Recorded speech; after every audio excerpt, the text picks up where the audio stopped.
This is the method for sudden enlightenment. It happens by the Shaktipada. Here Paramashiva is sitting to tell you all, you are Paramashiva, you are me, with Shaktipada and Shaktinipada. The Dvitiya Vijnasa Krama is an extensive and thorough yoga sequence to prepare your body to receive the experience being given by the Supreme Founder of Hinduism.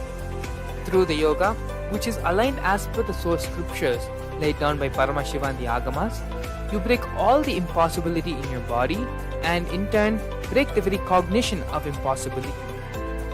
The program leads you to go beyond your human frame and limiting human ideas, which prevents you from living your highest possibility.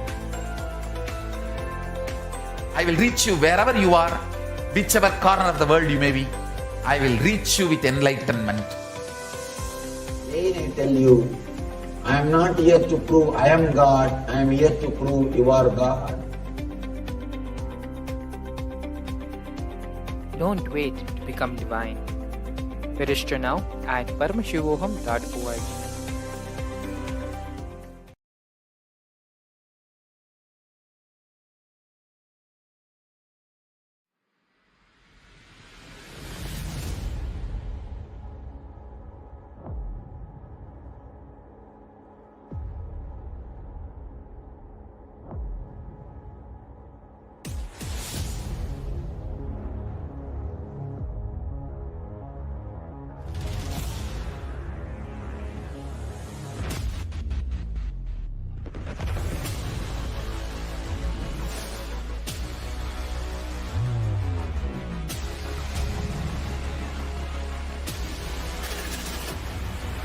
You will become Paramashiva.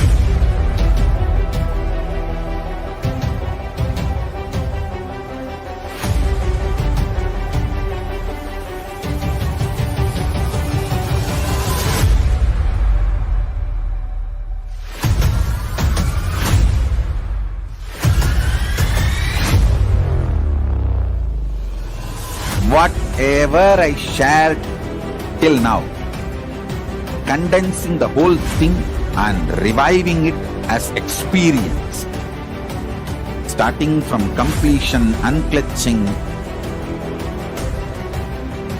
power manifestation, the states of consciousness, and the planes, multiple planes, everything.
understand?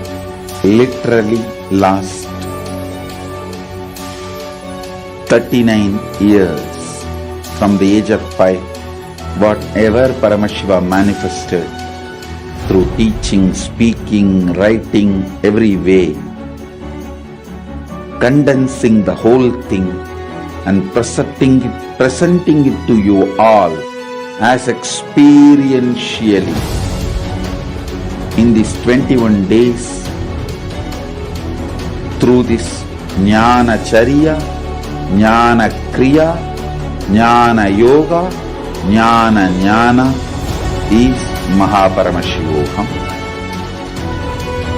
Lifestyle for just Paramashiva. Rituals to be just Paramashiva. Yoga for just being Paramashiva.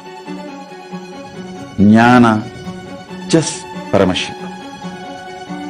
This Mahaparamashivoham is like literally the ultimate journey in a most safest way.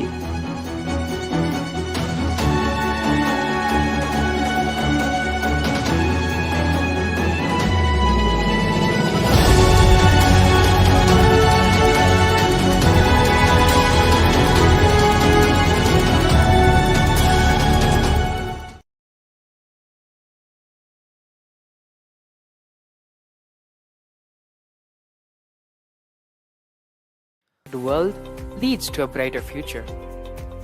An enlightened humanity leads to a better world. During the Mahaparamashivoham program, we help people to discover their superhuman possibilities and help them to find and achieve the true purpose of their birth by giving them the techniques, practices, and methodologies from the Vedagamas, the original source scriptures of Hinduism. The Supreme Pontiff of Hinduism is ancient original Vedas and Agamas in all its glory, in a user-friendly way for the modern mind. The Supreme Pontiff of Hinduism is transforming human beings into divine beings, reviving, initiating, and replicating the 463 powers from the Agamas revealed by Paramashiva. The Supreme Pontiff of Hinduism is not just giving solutions for every problem man faces, but is making them irrelevant to their lives by transforming human beings into divine beings. Listen. Any argument presented by your mind, body, your present reality to establish you are not Paramashiva. You are not omniscient, omnipotent, omnipresent. Anything presented to prove you are not Paramashiva is illegitimate. Decide this. This is super determinism. Understand? Anything you declare as illegitimate will lose power over you, will die in few days, few minutes, maybe in few weeks, whatever few days it takes.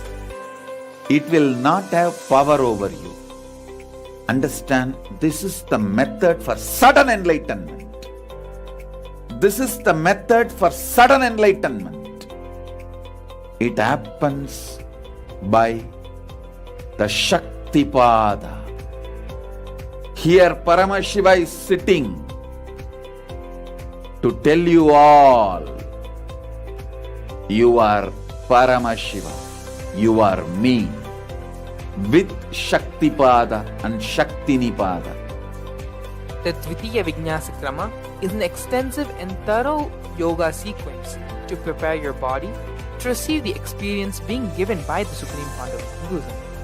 Through the yoga, which is aligned as per the source scriptures laid down by Paramashiva and the Agamas, you break all the impossibility in your body and in turn break the very cognition of impossibility.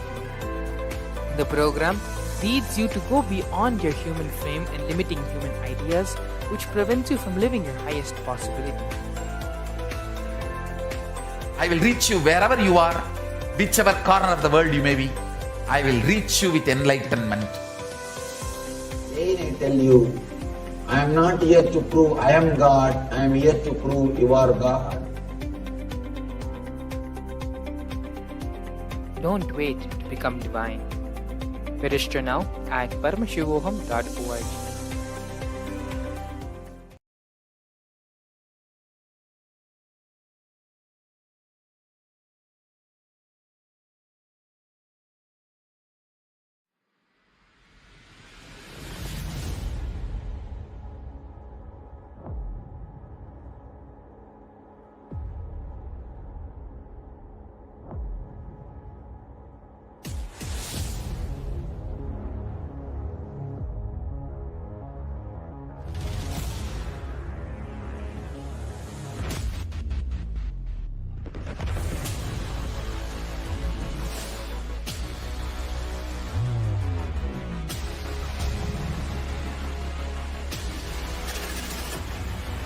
You will become Paramashivam.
Whatever I shared till now, condensing the whole thing and reviving it as experience from complete consciousness and the planes, multiple planes, everything.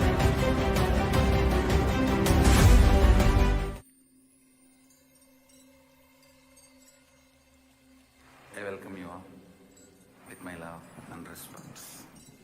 Let you all open all your three eyes.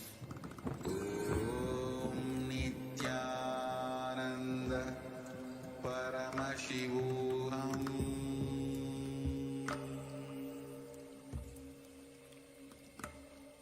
Om Nithyananda Paramashivam.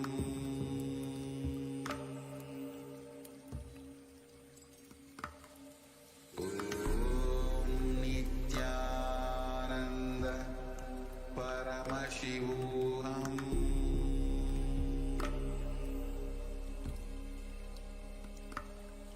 Om Nithyananda Paramashivam. Om Nithyananda Paramashivam.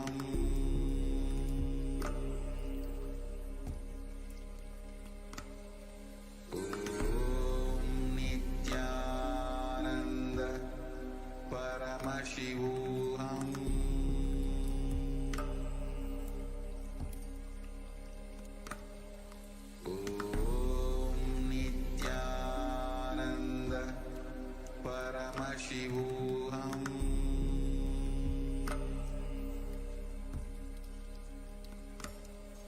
Om Nithyananda Paramashivam.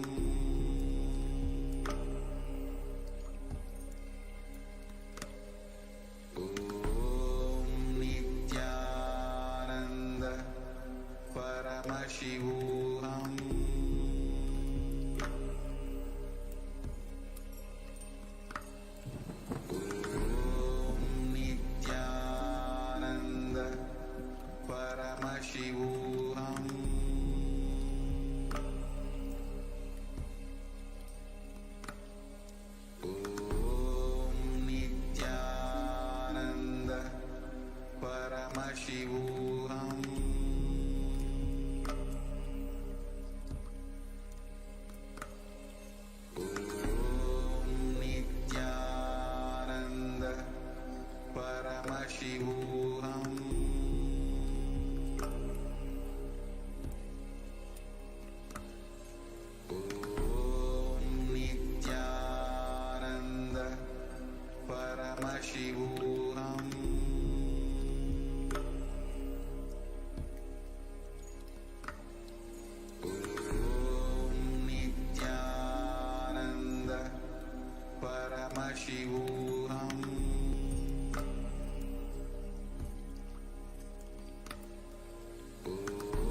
नित्यानन्दं परमसुखदं केवलं ज्ञानमूर्तिम् द्वन्द्वातीतं गगनसदृशम् तत्त्वमस्यादिलक्ष्यम् एकं नित्यं विमलमचलम् सर्वधी साक्षिभूतम् भावातीतं त्रिगुणरहितम् सद्गुरुं तं Namami.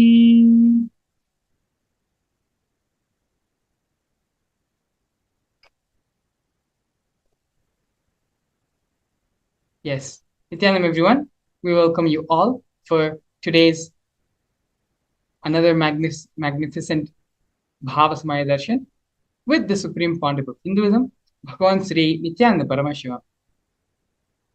Today, the Supreme Pontiff of Hinduism is going to be gracing all of us with the darshan of Dakshinamurthy as the Dakshinamurthy Bhava Samadhi Darshan. Before we directly enter into the program, we are first going to be looking at the introduction and learning about who is the Supreme Pontiff of Hinduism.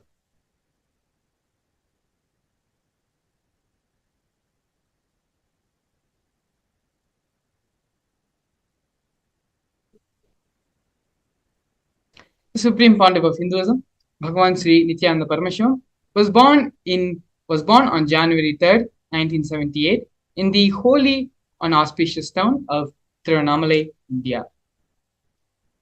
On the 17th of July 1981, at the age of 3, the Supreme Pontiff of Hinduism was initiated into Bala Sannyas, which is the initiation into the child saint by enlightened beings, masters, and his predecessors through a ritualistic ceremony.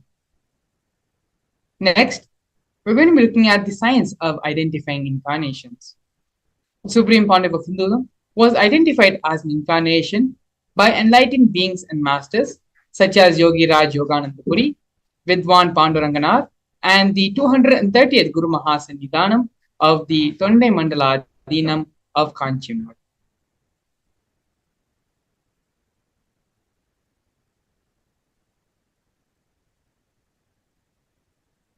The Supreme Pontiff of Hinduism was coronated at the age of 16 to revive Kailasa.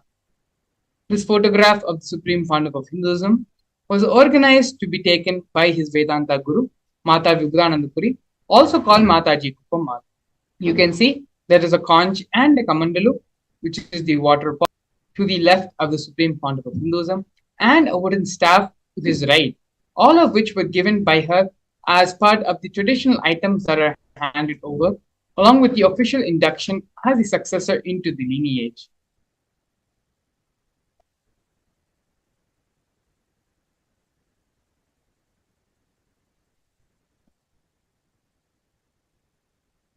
Here we can see the early days of the Nithyananda Sangha, of the revival of Kailasa. To the leftmost, we have a photo, a black and white photo of the Supreme Pontiff of Hinduism. When he was very young, the Supreme Pontiff of Hinduism constructed and built the temple monastery complex of his Guru, Mataji Vibhudananda Puri in Tiruvannamalai. This complex was built brick by brick by the Supreme Pontiff of Hinduism himself. On April 14, 2001, the Supreme Pontiff of Hinduism establishes the first Kailasa temple monastery in Tiruchengodu, South India.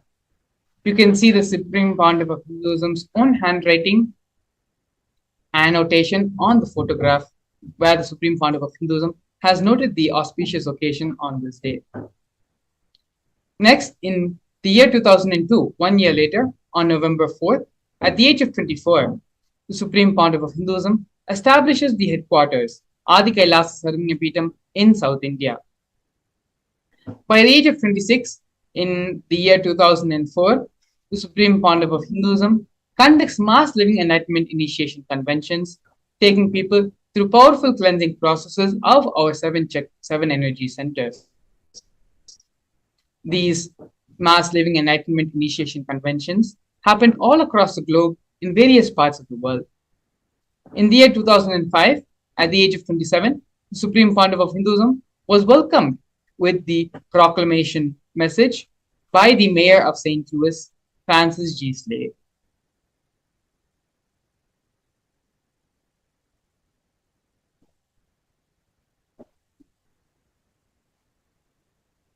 Here we can see the Supreme Pandava of Hinduism conducting the Mass Living Enlightenment Initiation Conventions all across the globe, in various parts of India, in various parts of North America, in Canada, and many more places. Here we can see glimpses from these Mass Living Enlightenment conventions. One such convention happening in Oklahoma, in the Medical Baptist Center in the United States.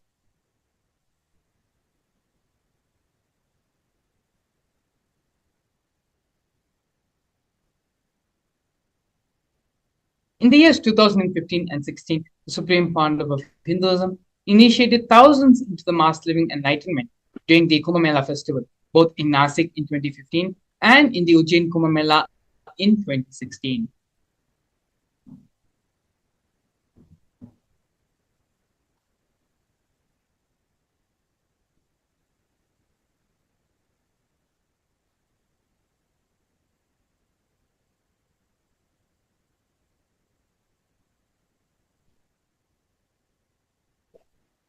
Here we can see the various coronations of the Supreme Pandava of Hinduism.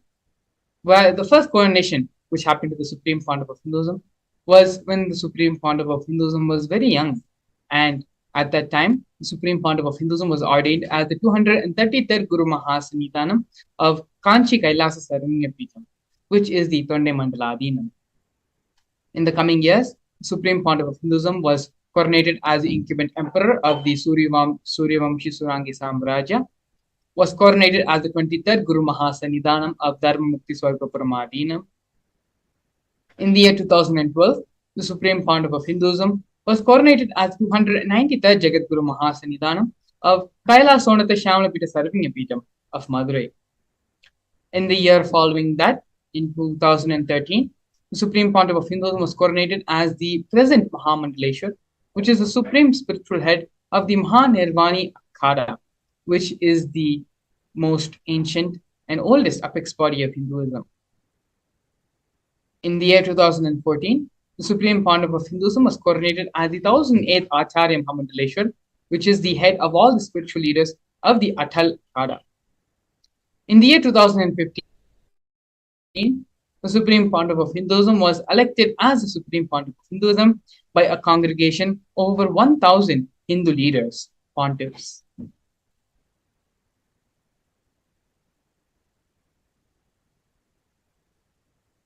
Here, we can see and learn about the Kailasa nation. The sovereign state of Sri Kailasa is a macrocosmic, ancient, enlightened Hindu civilizational nation, whose vision is living enlightenment for all of humanity. Kailasa's mission is to revive, share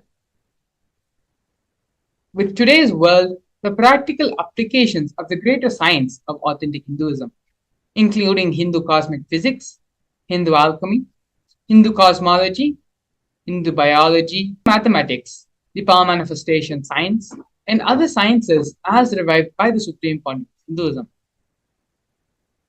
These sciences were once practiced freely in over 56 nations across the continent, but are now facing extinction due to the persecution over a millennium.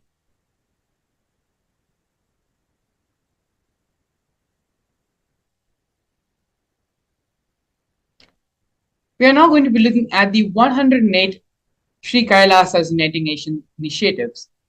Sri Kailasa Uniting Nation initiatives are 108 different initiatives supporting a variety of humanitarian services, collectively allowing for the creation of an enlightened, peaceful, sustainable, equitable, resilient, and thriving world.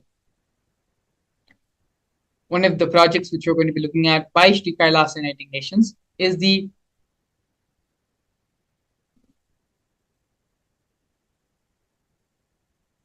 No Hungry Home project offered by Sri Kailas United Nations for nutritious food and a hunger-free world. Kailasa, over the past 27 years, has served more than 1 billion meals. Every month for the past 27 years, this Hindu ASMT community has served Annadan, and a total of 3 million Annadans have happened in Kailasa and in all the various branches and embassies of Kailasa. These Annadans were provided for all in religious gatherings to everyone without discrimination. 10,000 meals are served daily, free of cost, and up to 100,000 meals are being served on festival days.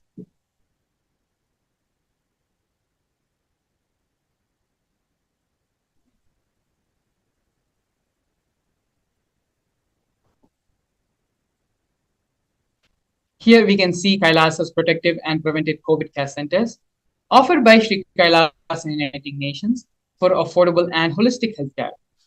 During the pandemic, the Supreme Pontiff of Hinduism converted his monastery campuses into a multi-layer quarantine facility free for all people in age, gender, caste, creed, ethnicity, color, or socioeconomic status. Food, shelter, internet, and all the basic facilities, including free medical services, were provided for an indefinite amount of time. More than 30 million citizens followed Kailasa's 28-day spiritual regimen in the year 2020.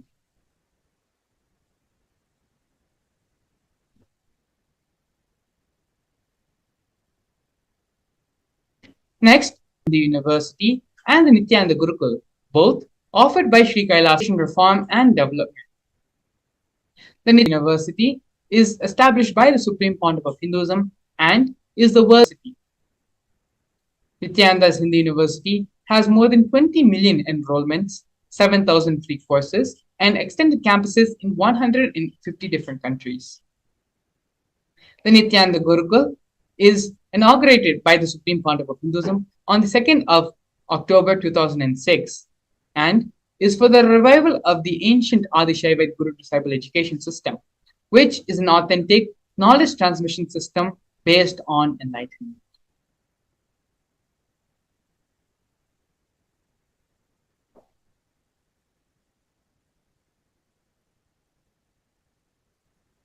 Here, we're looking at the Nithyananda Jnanalaya project and the Hinduismpedia offered by Sri Kailasa United Nations for the protection of Hindu scriptures. The Nithyananda Hindu Jnanalaya project was established to collect and preserve the 1 billion Hindu scriptures while ensuring the knowledge is made accessible and shared free of cost to all, collecting and preserving 1 billion source books on Hinduism. The Supreme Pontiff of Hinduism himself has authored 10,000 books in 3 different languages and translated into 50 other different languages, has published more than 10,000 articles, and has given more than 10,000 hours of free discourses with over 1 billion combined views.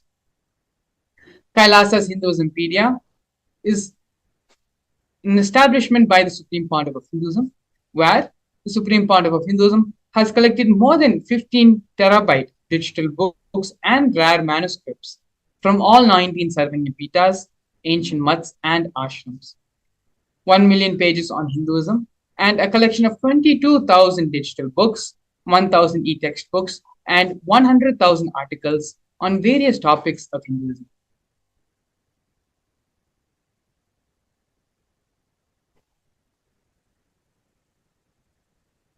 Here we're looking at the Confluences for World Peace offered by Sri Kailasa United Nations for global peace and religious harmony.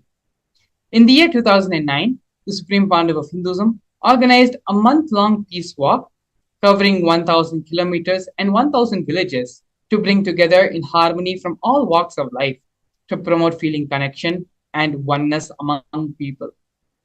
During the walk, health camps were conducted in villages along its path.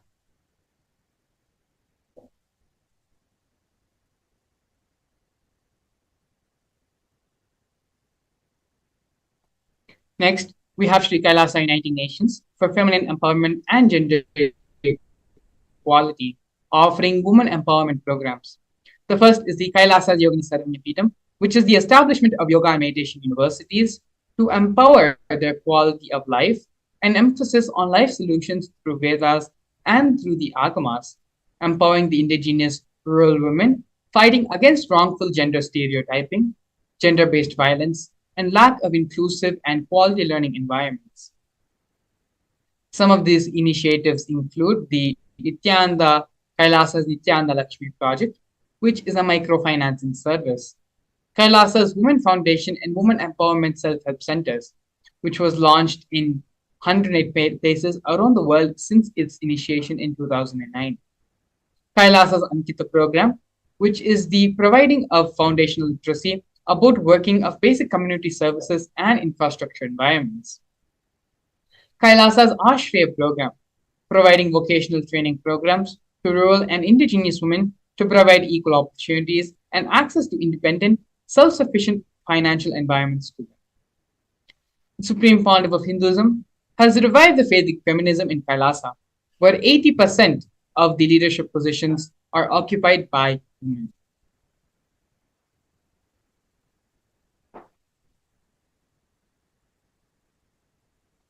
Next, we are looking at the offerings made by Sri Kailasa Uniting Nations for Yoga in the form of the Nityananda Yoga. The Supreme Pontiff of Hinduism has revived 108 scientifically validated kriyas, specifically targeted to 108 major disorders and diseases such as diabetes, arthritis, and blood pressure. The Supreme Pontiff of Hinduism is also reviving the ancient pole yoga, which is and rope yoga, which is the Kundalini Rajya Yoga, in which yogic asanas, postures, and weight balancing techniques are performed to create the yogic physiology, aligning it to the cosmic geometry that manifests superconscious powers.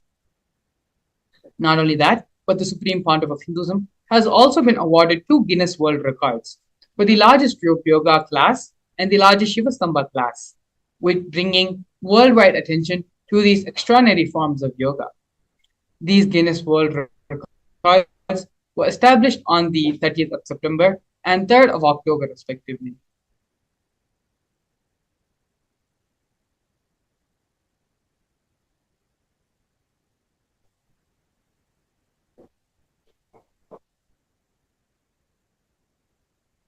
Next, we have one of the most historic moments in Kailasa history, where Kailasa, the first nation of Hindus, led by the Supreme Pontiff of Hinduism, Bhagwan Sri Nithyananda Paramashivam, spoke on behalf of the 2 billion Hindu diaspora at the 14th session of the United Nations Forum on Minority Issues.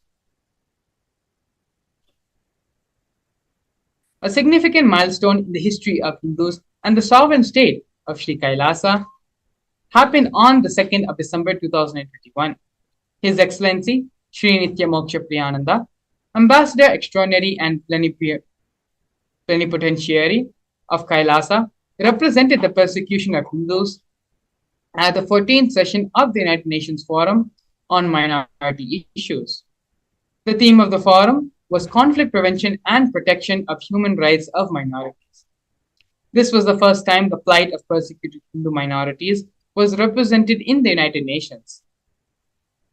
The systematic and degenerational attacks on Hindu indigenous traditions were highlighted as a part of this meeting.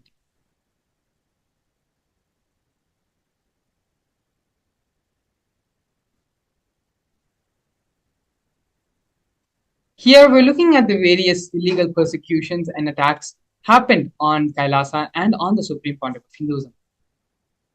Over 70 assassination attempts and physical attacks have happened on the Supreme Pontiff of Hinduism in India and abroad.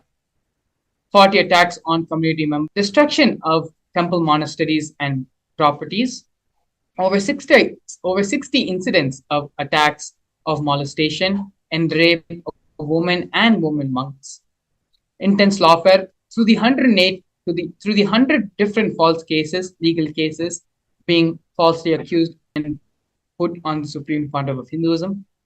Intersectional persecution using the entire government mechanism, politically owned politically owned media, police, and judiciary controlled by politicians, inciting mob violence via the social media. These are not just one or two, but many, many ways through which these the illegal attacks are happening on the supreme pontiff of Hinduism by anti-spiritual elements and anti-Hindu elements. Despite all this, all the attack, all the illegal persecution going on, being happening on the person, on the supreme pontiff of Hinduism, the supreme pontiff of Hinduism, having the resolution and in his unwavering devotion and commitment to his gurus and to the revival of the Kailasa nation, the only nation for Hindus, the supreme pontiff of Hinduism, has now successfully established Kailasa nation. We are now going to be looking at, in the next segment, a very powerful and important part of the supreme pontiff of Hinduism's contributions to humanity, and that is the science of power manifestation. We're going to be looking at what exactly is power manifestation, the Shastra Pramana, scriptural reference for power manifestation, as well as a live demonstration of the various powers given by Paramashiva in the Agamas with the grace and blessings of the supreme pontiff of Hinduism. We will be back after a short break, in which we're going to be exploring and learning about the power manifestation science. A more intelligently connected world leads to a brighter future. An enlightened humanity leads to a better world. During the Paramashivam program, we help people to discover their superhuman possibilities and help them to find and achieve the true purpose of their birth by giving them the techniques, practices, and methodologies from the Vedagamas, the original source scriptures of Hinduism. The Supreme Pontiff of Hinduism is reviving the ancient original Vedas and Agamas in all its glory, in a user-friendly way for the modern mind. The Supreme Pontiff of Hinduism is transforming human beings into divine beings, reviving, initiating, and replicating the 463 powers from the Agamas revealed by Paramashiva. The Supreme Pontiff of Hinduism is not just giving solutions for every problem man faces, but is making them irrelevant to their lives by transforming human beings into divine beings. Listen. Any argument presented by your mind, body, your present reality to establish you are not Paramashiva, you are not omniscient, omnipotent, omnipresent. Anything presented to prove you are not Paramashiva is illegitimate. Decide this. This is super determinism. Understand? Anything you declare as illegitimate will lose power over you, will die in few days, few minutes, maybe in few weeks, whatever few days it takes. It will not have power over you. Understand, this is the method for sudden enlightenment. This is the method for sudden enlightenment. It happens by the Shaktipada. Here Paramashiva is sitting to tell you all, you are Paramashiva, you are me, with Shaktipada and Shaktinipada. The Dvitiya Vijnasa Krama is an extensive and thorough yoga sequence to prepare your body to receive the experience being given by the Supreme Pontiff of Hinduism. Through the yoga, which is aligned as per the source scriptures laid down by Paramashiva and the Agamas, you break all the impossibility in your body and in turn break the very cognition of impossibility. The program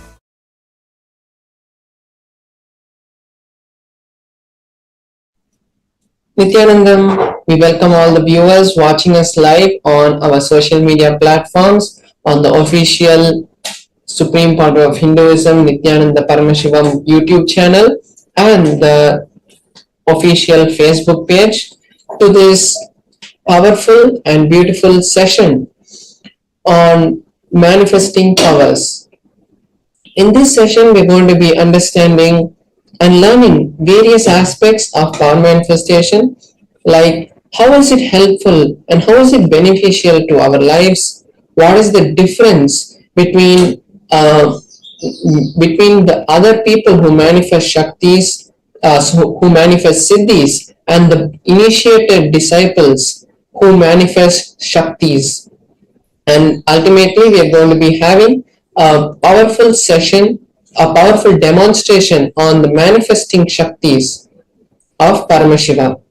So now let us understand first what are the powers and where do they come from.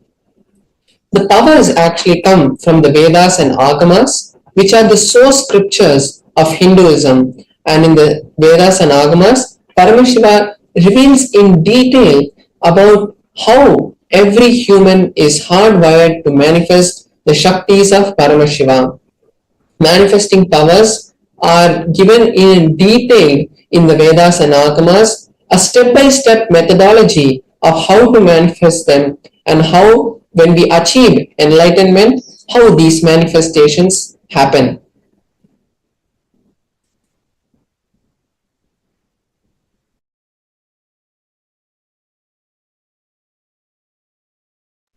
Now we'll be seeing the difference between the Shaktis and Siddhis. The Shaktis are powers that manifest from the space of enlightenment. Means when you reach that space where you are Paramashiva, it manifests from that space. But Siddhis, on the other hand, manifest when you do tapas. And when you do tapas, you accumulate good karma and you accumulate punya, which protects you, but which manifests through you as Siddhis. Because when you hold that space for the cosmos, you get these, but these will distract you. It's like when the churning happens, or first the water all comes out, and finally the milk comes out. And the Siddhis are like the water which comes first when we do the churning to get the butter, and at the end the Shaktis are the real butter which we want. And then the other difference is the Shaktis manifest after initiation of the Guru, and Siddhis happen only when you do tapas, and it's not for anyone. Everyone and anyone don't manifest the Siddhis, but any ordinary human can manifest the Shaktis after the direct initiation from a living enlightened master or the incarnation. And then the other difference is Shaktis are permanent and Siddhis are not permanent, and they distract you from the path of enlightenment.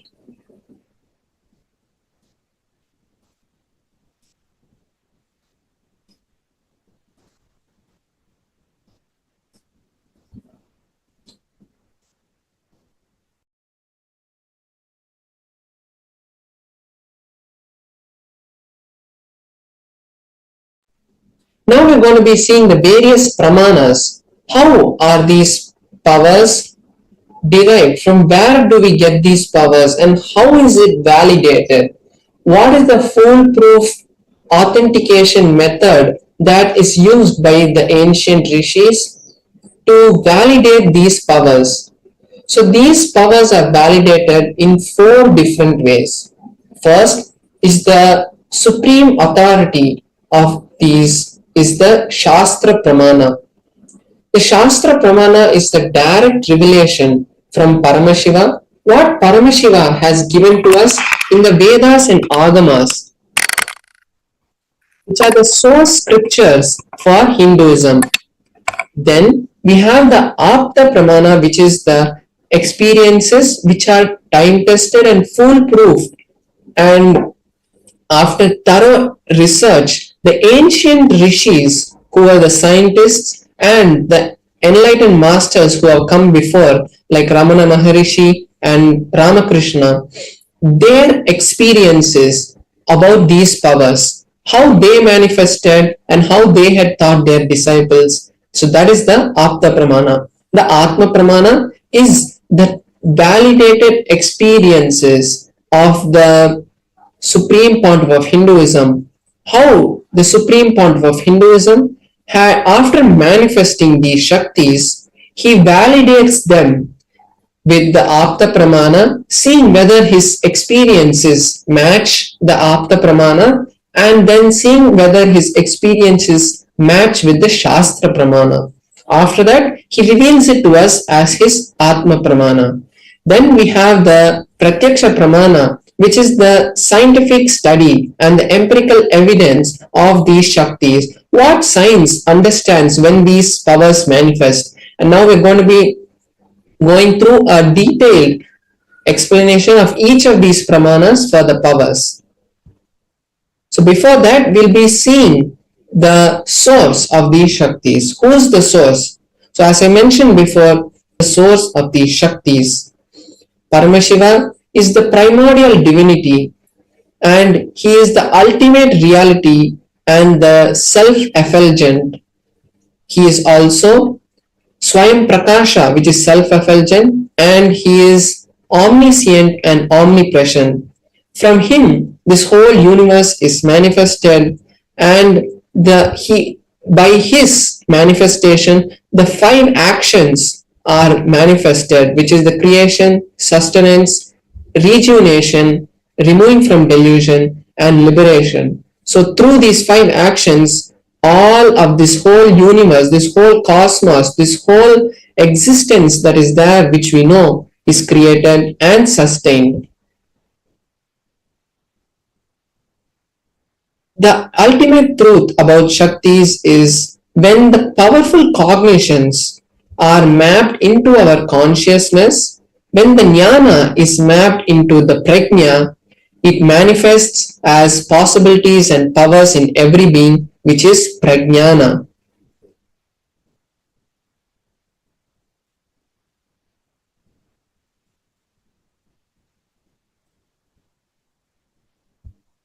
Now we are going to be seeing a detailed explanation for each of these pramanas that we saw, the Shastra Pramana, Apta Pramana, Atma Pramana, and the Pratyaksha Pramana.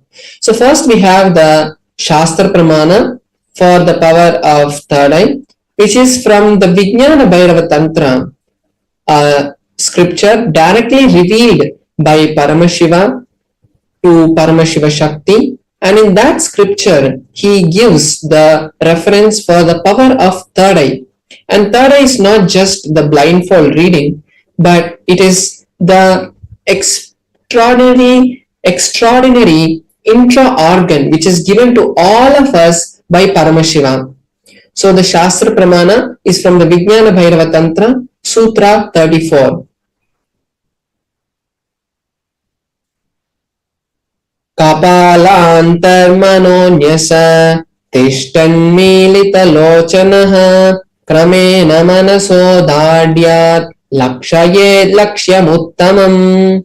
The translation for this verse is by fixing the mind on the inner space within the crown center and sitting stably without any movement and having the eyes closed in succession. By that stability of the mind, the inner space, through the power of the third eye, one directly sees the ultimate lakshyam by having the vision beyond the sight that reveals any object or place, attaining the space of oneness with Paramashiva.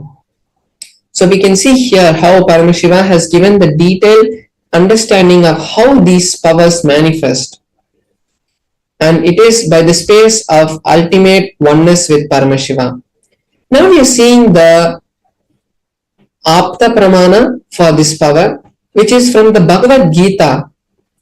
The Bhagavad Gita is in the historical epic called the Mahabharata, and in the Mahabharata there is a dialogue between Arjuna and Krishna, where Bhagavan Krishna is the direct incarnation of Parandama and Arjuna is the disciple, is the friend of Krishna.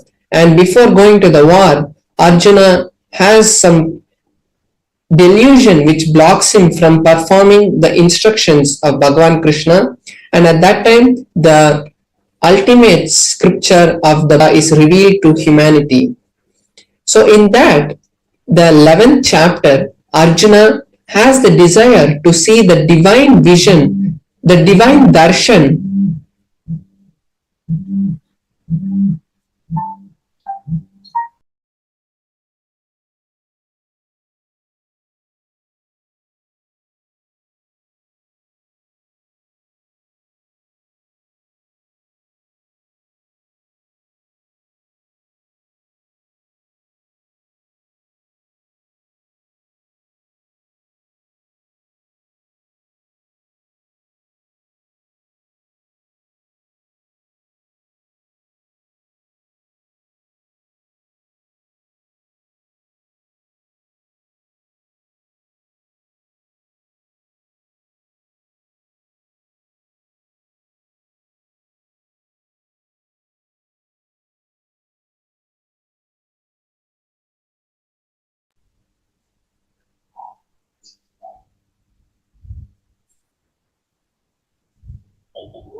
I welcome you all with my love and respect.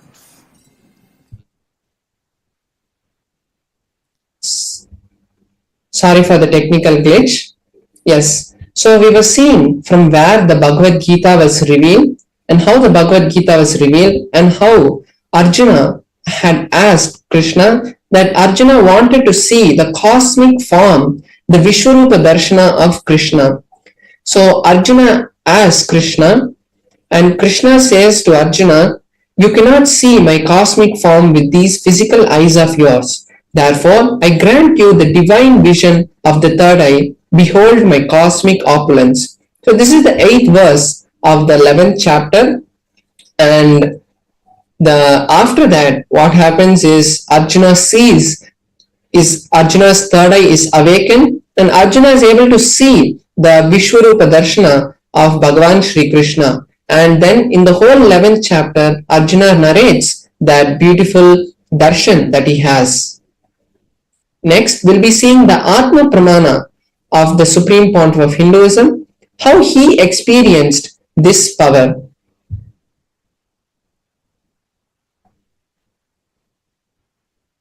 Inside and outside broke. So in the Supreme Pontiff of Hinduism's own words, he says, that I was able to see everything. I was able to see, around me, in my first above experience, me, I was able to see the whole 360 degrees around me, above me, in all 10 directions, everything. and below me. I was able to not only see everything, I was able to feel and experience everything.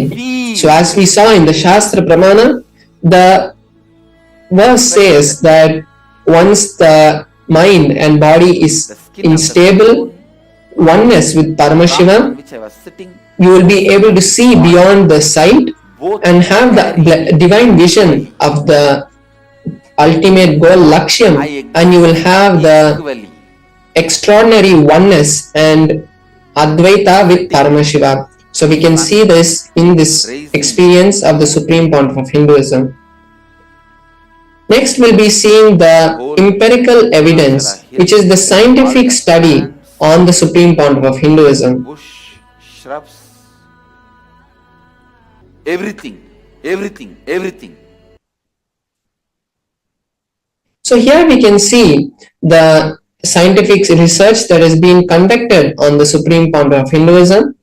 And in that study, they had used the technique of positron emission topography, which is where the scientists use specific equipment that is kept on the head of a person and measures the brain waves of anyone.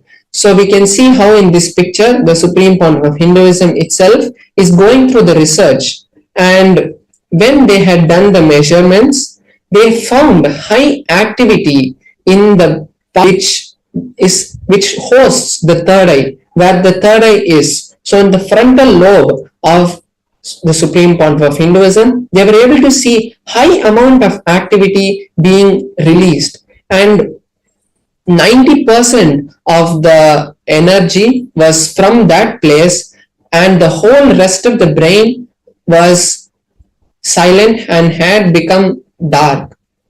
So this is the findings that they could find from the Supreme Pontiff of Hinduism's own brain when they had done the scan. Now we'll be seeing one of the powers that manifests from the power of the third eye, which is the power of consciousness over matter. And consciousness over matter is also from the Vijnana Bhairava Tantra. We'll be seeing the Shastra Pramana now, and then we'll be moving on to the live demonstration of this power. So the Shastra Pramana for the power of consciousness over matter is from the Vijnana Bhairava Tantra, Sutra 120, Dharana 95. Bhagavan Paramashiva says, Kvachid vastuni vinyasya shane drishtim nivartayet tajnanam chitta sahitam devi shunyalayo bhavet. The meaning is, having fixed one's eyes on a particular object, vastu, one should slowly withdraw the sight from that object as well as slowly eliminate the knowledge of that object. Then one should remove all the thoughts, one should unclutch from all the thoughts and impressions of that object. Then, O Devi, one abides in Shunya, the state where there is nothing other than this exists, which is the state of all inclusiveness or infinity. So as we can see, in this verse also, Paramashiva again emphasizes that from that space of oneness, from that space of Advaita, only all these powers manifest. So now we'll be having a live demonstration of this power, where I will be manifesting this power to all of you. So how we are going to be manifesting is, I'm going to be having my Atma Linga, which is a crystalline linga, which is energized directly by the Supreme Pontiff of Hinduism, and where he installs the direct energy of Paramashiva. It is a living form of Paramashiva that is given to all of us. And then with this Atmalinga, I'm going to be placing it on my hand, and through the oneness with Paramashiva, we are going to be seeing the Atmalinga stand. The greatness of this power is not that the Atmalinga stands, but when the Atmalinga stands, we really experience Paramashiva, and it gives all of you viewers who are watching us now that direct experience of Paramashiva happening, because we don't see Paramashiva physically manifest in our life other than through the Supreme Pontiff of Hinduism. But when Paramashiva wants to show that he is really manifesting through you and give you the confidence that he is alive and reciprocating to all your prayers, Paramashiva manifests through these divine Shaktis that he has given to us in the Vedas and Agamas. So now I'll be showing in a close-up camera my hand and the Atmalinga, and we will be able to see that there is no strings tied to my hand. There is no any other way that the Atmalinga can be moved other than through the power of the consciousness.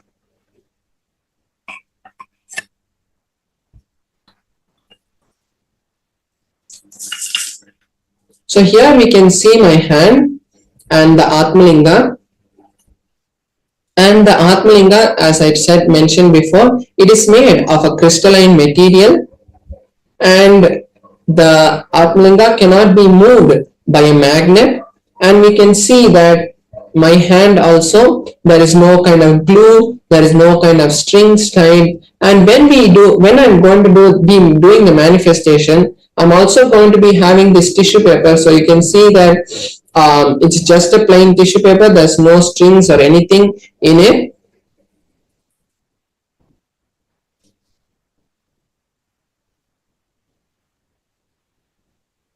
So it's just a plain tissue paper, and I'm just going to fold it so that it's a bit more stronger. So here's the tissue paper, and now I'm going to be placing my Atmalinga on my hand, and when I manifest, I'll be showing you that I'll be doing this to show that there is no strings tied. So even now we can see that there is no strings tied. As I'm going in a full 360-degree rotation around my Atmalinga, we can see that even when I move my hand also, there is no movement in the Atmalinga itself. The Atmalinga is stable. So now I'll be chanting the Mahavakya intensely, and when I do that, we will be seeing that directly the Atmalinga is standing, and it is not as I mentioned before, it is not to prove that we can manifest powers, but it is to show that Paramashiva is manifesting through all of us. So because of that, and when we manifest these powers, the most important thing that happens is we are creating an ecosystem, a Vata Varna, where any desire that we have, because we are in oneness with Paramashiva, any desire that we have automatically manifests, because it becomes the desires that happen in us starts to directly be downloaded by Paramashiva. Only what he wants start manifesting through us, because we start to understand that we are Paramashiva. So any power that we want or any desire that we want to manifest happens. So all the viewers also can take this time now to manifest any intention, whether it might be some wealth, health, or any relationship that you want. This is the best time to create the reality for that to happen. So now I'll be chanting the Mahavakya, and all of you viewers watching us now can also take this time now to create, because every day we are manifesting the powers in this segment. So every day you're building that connection, because only when the connection happens, it will really manifest. Like only when the phone is connected to the Wi-Fi, you can use it to send messages. So when every day you keep doing the power manifestation, you will start to see that you are able to connect with Paramashiva. You are able to allow that flow of energy to happen through you. So now I'll be chanting the Mahavakya, and all of you can join me and also chant along to manifest the state and space of Paramashiva. Om Nithyananda Paramashivoham. Om Nithyananda Paramashivoham. Om Nithyananda Paramashivoham. Om Nithyananda Paramashivoham. Om Nithyananda Paramashivoham. Om Nithyananda Paramashivoham. Om Nithyananda Paramashivoham. Om Nithyananda Paramashivoham. Om Nithyananda Paramashivoham. Om Nithyananda Paramashivoham. So we can see standing also, there is no movement in the Atmalinga. So we can see it's the direct manifestation of Paramashiva happening. Om Nithyananda Paramashivoham. Om Nithyananda Paramashivoham.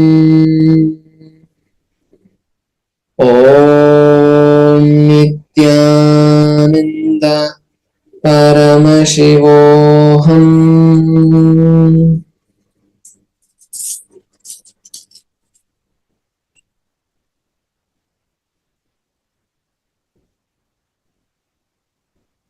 So we saw the beautiful manifestation of the Atmalinga moving, and this is the best opportunity for all of us to create any reality that we want. So the best reality that I think that all of us should create is Paramashivoham, because when we attend Paramashivoham, it is not just another spiritual retreat or online mind solutions or problem solving kind of program. It is a direct program by the Supreme Pontiff of Hinduism, who is the Nijavatara of Paramashiva, and who has scientifically proven that these programs can create any reality in your life, is going to be conducting the Paramashivoham sessions.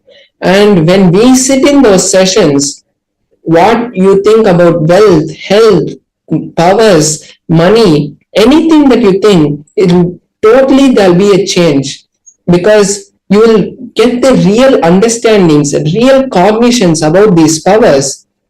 And when you get that, you will be easily able to create anything in your life, because you're getting the password to the cosmos and you're getting the direct connection to Paramashiva. And when Paramashiva ordains, anything that you want will happen.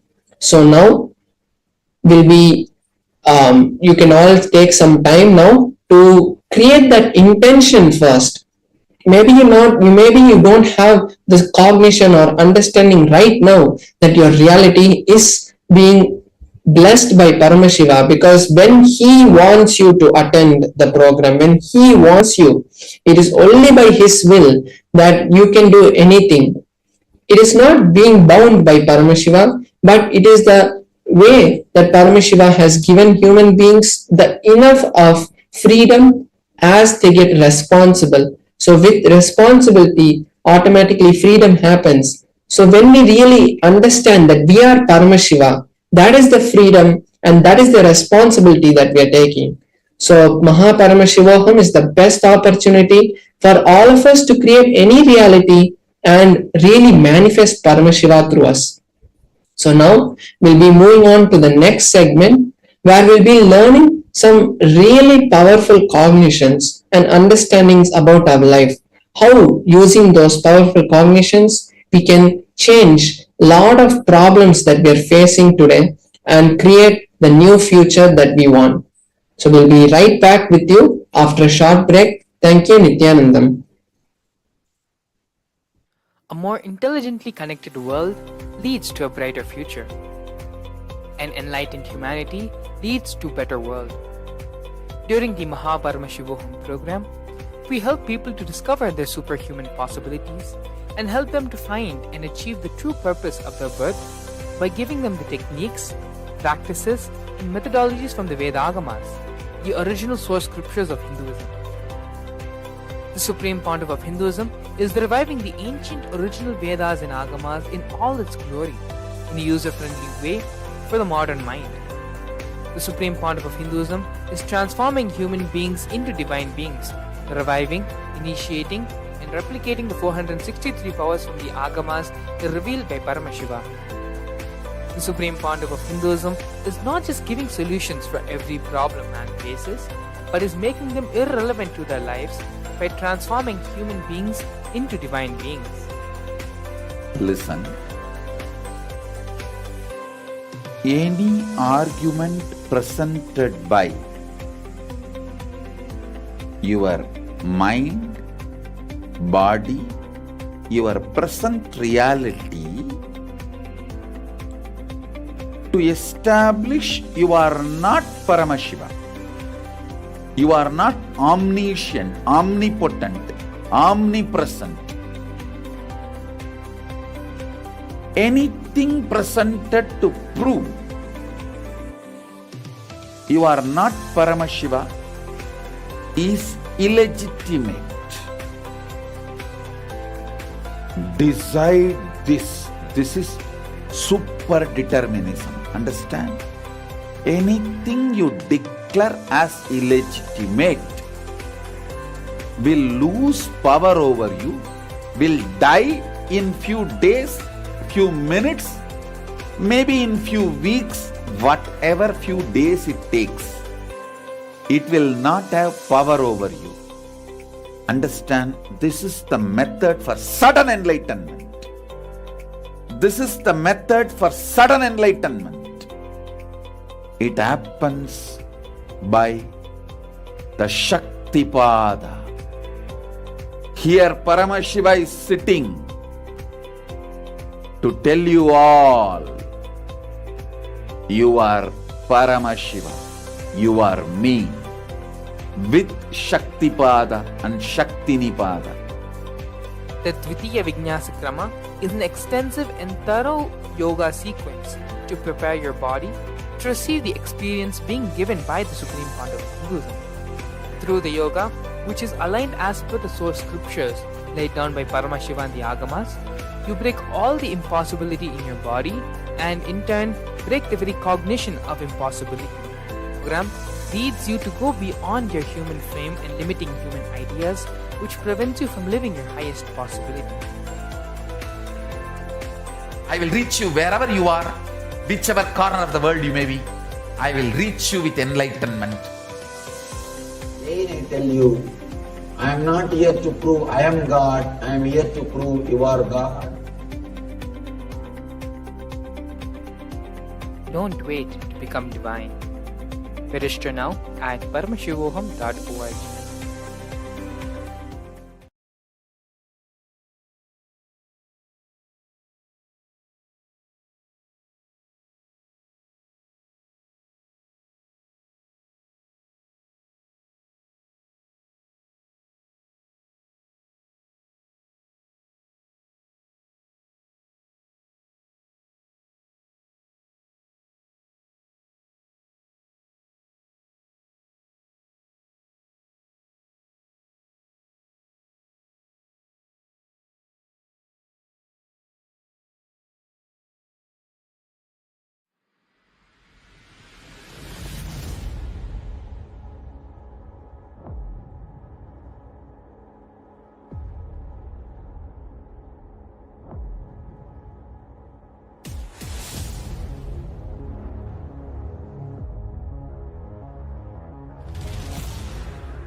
You will become Paramashiva.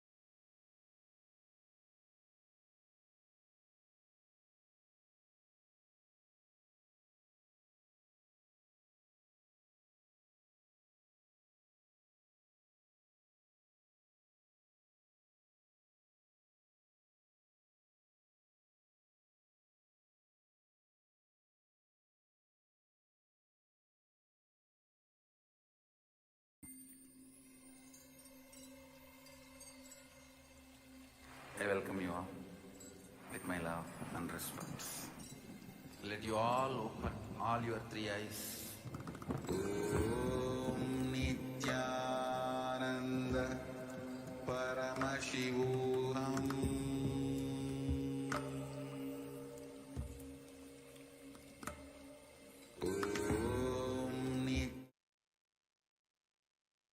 Yes, Nithyananda everyone, we're back. Beautifully, in the previous segment, we saw Parameshwar Maharaj demonstrate the powers of the third eye, displaying the science of power manifestation. Parameshwar Maharaj, with the grace and blessings of the Supreme Pandava of Hinduism, was successfully able to manifest the power of consciousness over matter, where the Atmalinga in his hand he was able to move it from being in a horizontal flat position to a vertical standing position. These are just one of the many powers which Paramashiva has listed in the Vedas and Agamas, a total of 463. In this next segment now, we're going to be learning more about the Bhava Samadhi Darshan, which we are all going to be receiving today from the Supreme Pontiff of Hinduism with his grace and blessings. Dakshinamurthy. Dakshinamurthy is the embodiment of the Guru Tattva, of Guru in our life. Once there's a beautiful Leela story which happens in Mahakailasa, in the abode of Paramashiva. As we all may know, Paramashiva is mostly always in Samadhi, in the space of Nirvikalpa Samadhi. One day Devi Parvati, Parashakti, asks Paramashiva, "Oh Paramashiva, always you're in meditation, you're in contemplation, you're sitting in such a restful awareness, deep space, without attending to anything in the outer world, without attending to anything which is happening around you. What is it that you're so engrossed in meditating?" Paramashiva beautifully answers, "I am meditating on the Guru Tattva." It is through the Guru we achieve the ultimate. We experience and realize our oneness with the cosmos. We are now going to be watching a series of videos given by the Supreme Pontiff of Hinduism on this truth of the Guru Tattva, as well as the story of Dakshinamurthy. Dakshinamurthy is the Adi Guru, the first Guru to happen on this planet. Before we enter into the segment, we request all your head, neck, and spine in a straight single line, and allow for the space of restful awareness to settle in your system. Let us move from the space of hearing to the space of listening, because it is only in the space of listening where everything that Swamiji says will be imbibed by our systems, will become a part of our cognition. So please sit straight, take a few minutes, relax yourself into the space of restful awareness. Keep aside all your electronic devices, gadgets, whatever it is that may be distracting you or may be a distraction for you during the session. Keep everything aside, close the door if you need to. Just sit with yourself in a space of deep restful awareness. We are now going to be listening to the great truths given by the Supreme Pontiff of Hinduism on Tattva and on Dakshinamurthy.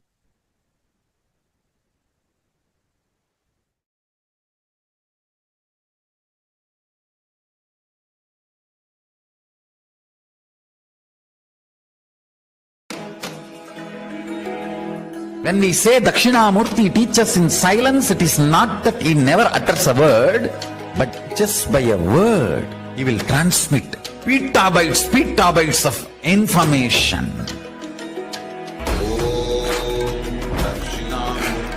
He sat as Dakshinamurthi in his formless space. His very presence vibrated, and all the rishis received that great truths. दक्षिणामूर्तये च विद्महे ज्ञानहस्ताय धीमहि तन्नो धीः प्रचोदयात्। ॐ दक्षिणामूर्तये च विद्महे ज्ञानहस्ताय धीमहि तन्नो धीः प्रचोदयात्। ॐ दक्षिणामूर्तये च विद्महे ज्ञानहस्ताय धीमहि तन्नो धीः प्रचोदयात्। ॐ दक्षिणामूर्तये च विद्महे ज्ञानहस्ताय धीमहि तन्नो धीः प्रचोदयात्। ॐ दक्षिणामूर्तये च विद्महे ज्ञानहस्ताय धीमहि तन्नो धीः प्रचोदयात्।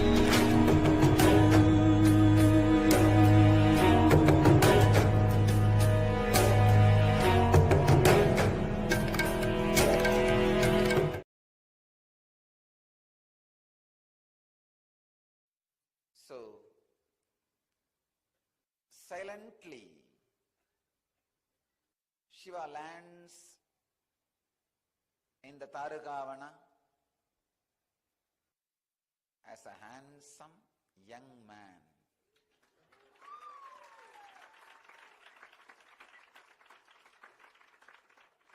And the extraordinary glow and the energy which is beyond skin,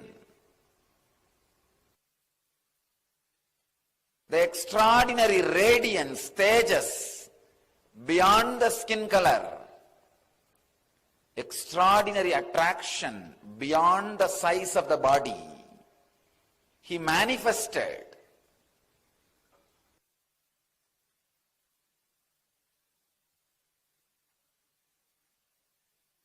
as this young man filled the whole Tarugavana. And he went round the Tarugavana in the name of begging to collect food. His Parivrajaka Yatra.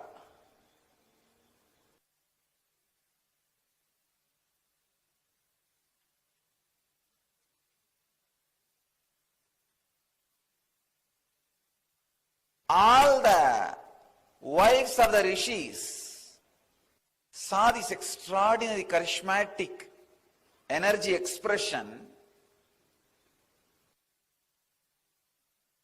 Fortunately, they were not bitten by the snake intellect. They were not caught in the arrogance. They were not caught in the pseudo-ego of their husbands. These Tarugavana rishis, some of the great intellectuals, because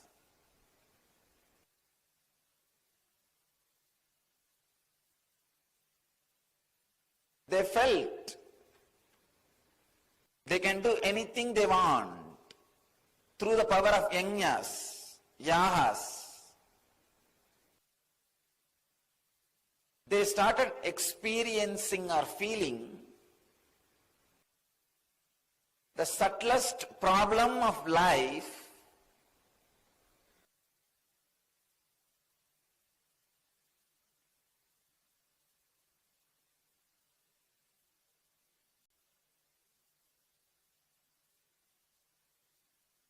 pseudo-ego asserting itself as ultimate. So, silently, Shiva lands in the Tarugavana as a handsome young man.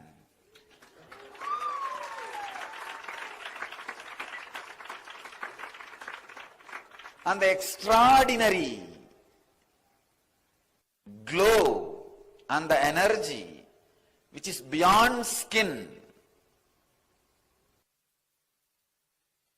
the extraordinary radiance, tejas, beyond the skin color, extraordinary attraction beyond the size of the body, he manifested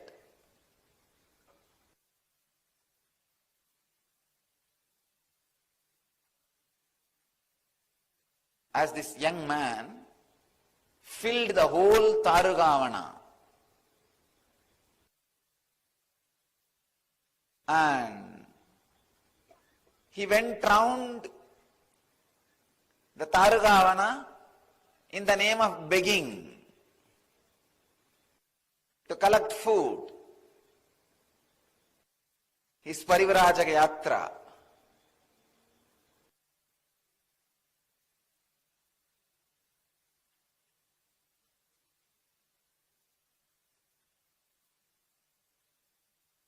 All the wives of the rishis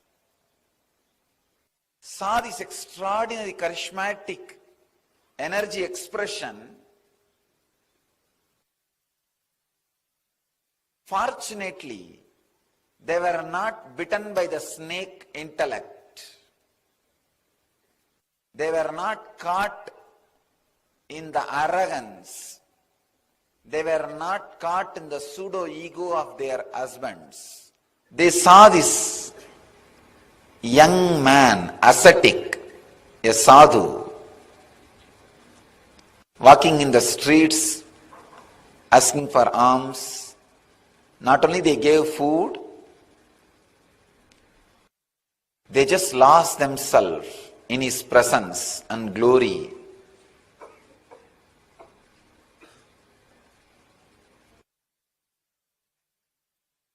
All of them have started spending time around him, started listening to his teachings.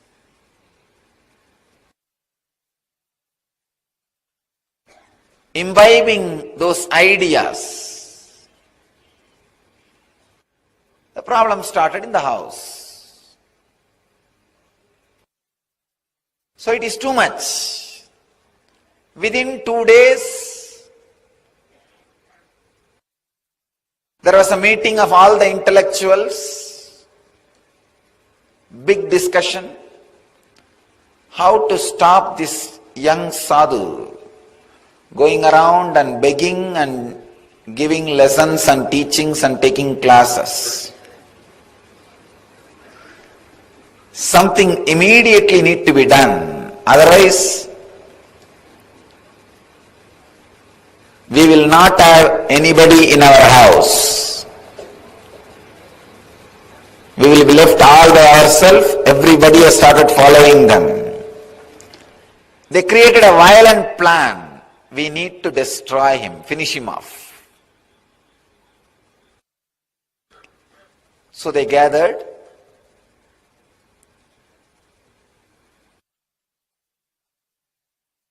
Started spreading waves. Those days, yajna. Those days, yajna means what? Creating certain waves and sending all over the world. They organized a huge yajna and started chanting different mantras, started creating negativity and sending it towards him. Those intellectuals commanded the Damaru, go and kill that man and come, kill that sadhu. Damaru came with all its speed. The young sadhu was sitting under the banyan tree.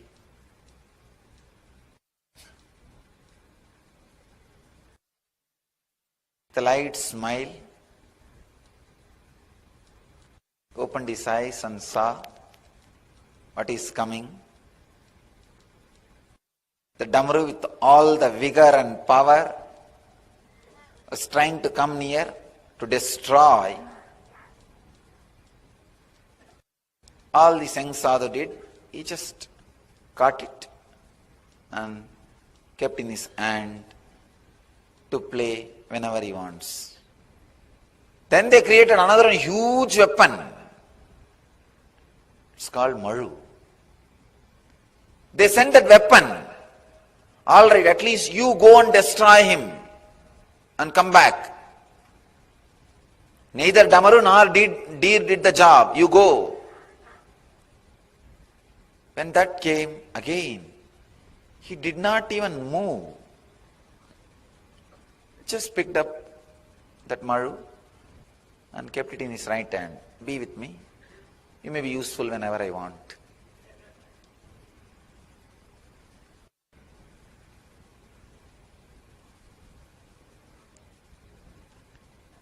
It's too much. Then they created a tiger out of that fire and sent. Mahadeva not only killed the tiger, took out that skin, started wearing it as dress.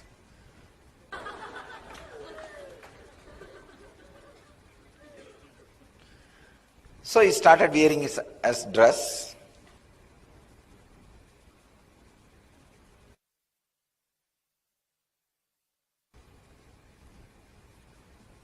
Then they created an elephant. Again, different energies.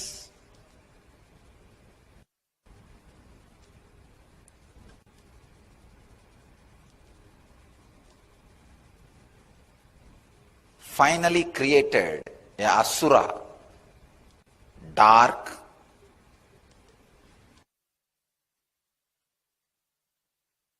cunning,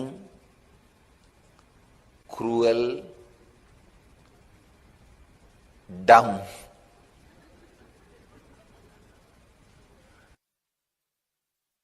Muyalaka. They said, you go and do some conspiracy, create some problem, destroy this young sadhu. Shiva did not even bother. He just picked him up and put him at the feet.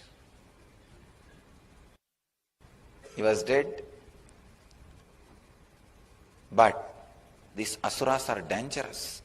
Even if they are dead, you have to always keep one foot on them so that they don't come back. He puts his feet.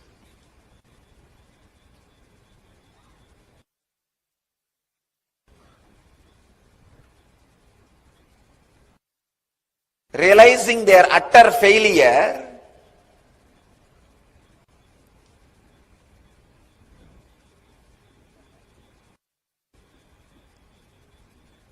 they tried to do all possible things.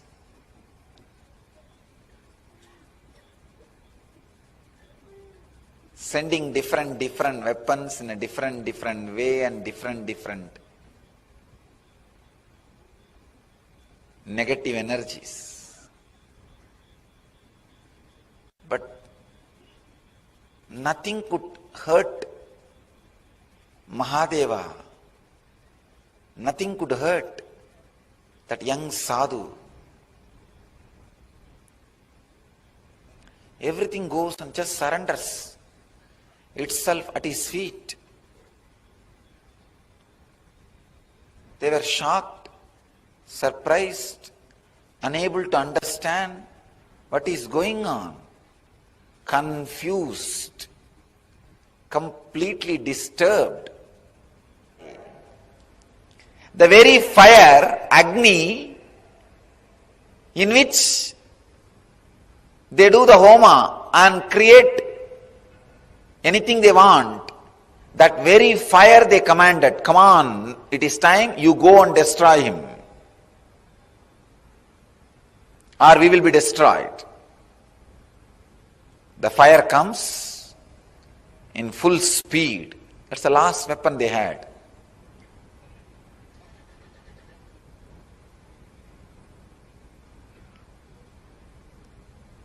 Shiva did not,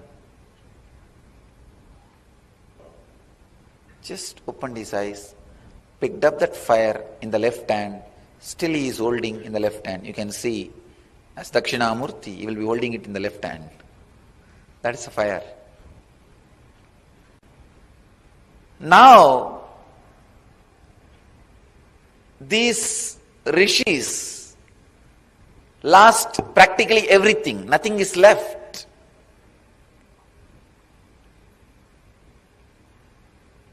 It is too much, too strong lesson for them.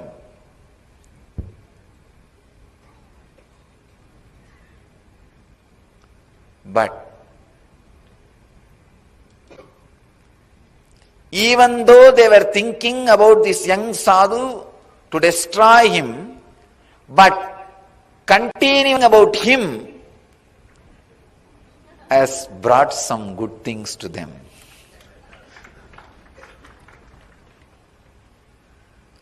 Those rishis are fortunate.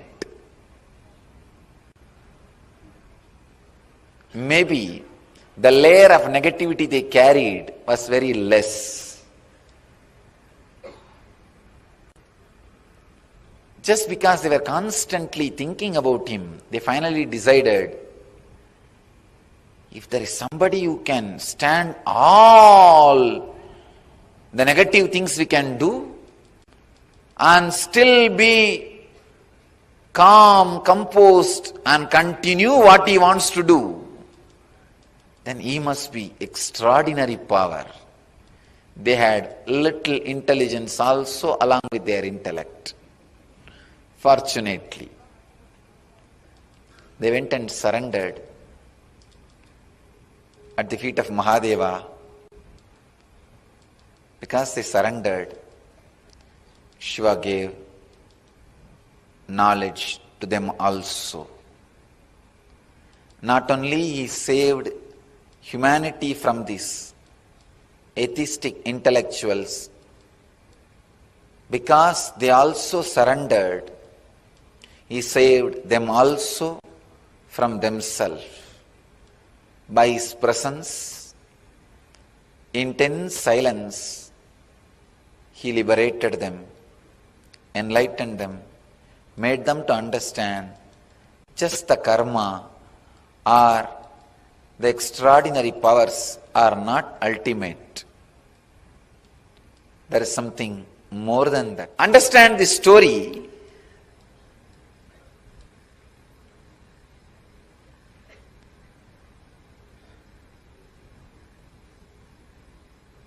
When Guru assumes the human body,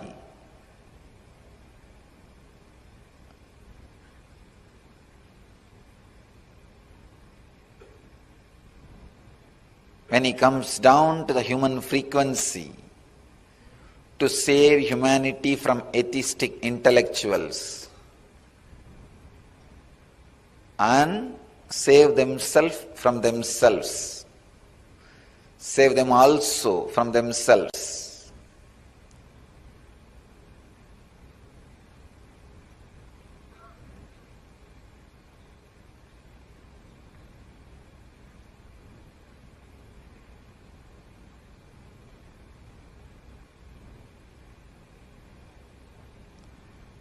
The extraordinary silence he radiates is power. Because of his extraordinary energy and silence and the spiritual presence, any negativity comes, just dies down and starts supporting him in positive way.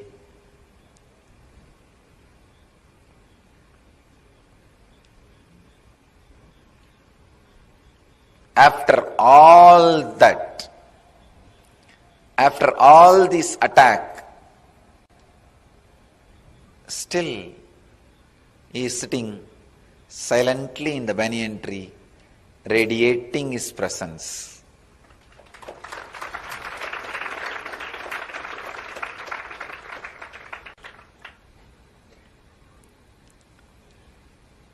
The inner space continues to radiate the extraordinary silence. An intense presence goes on inspiring everybody to transform themselves. First, he destroys all the negativity thrown towards him and turns them into positive energy. Then he transforms who are trying to throw negativity towards him.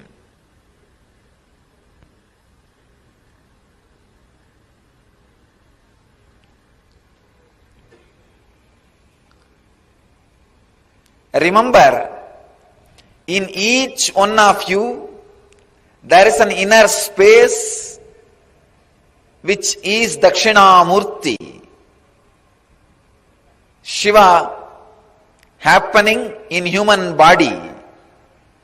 Atma Guru, who goes on transforming any negativity thrown at you as positive. Any incident happening, life throws at you, understand, bring it to that space. it will turn that into positive. If life is throwing fire at you, bring it to the Dakshinamurthy. He will turn that into positive. Anything brought to him turns positive.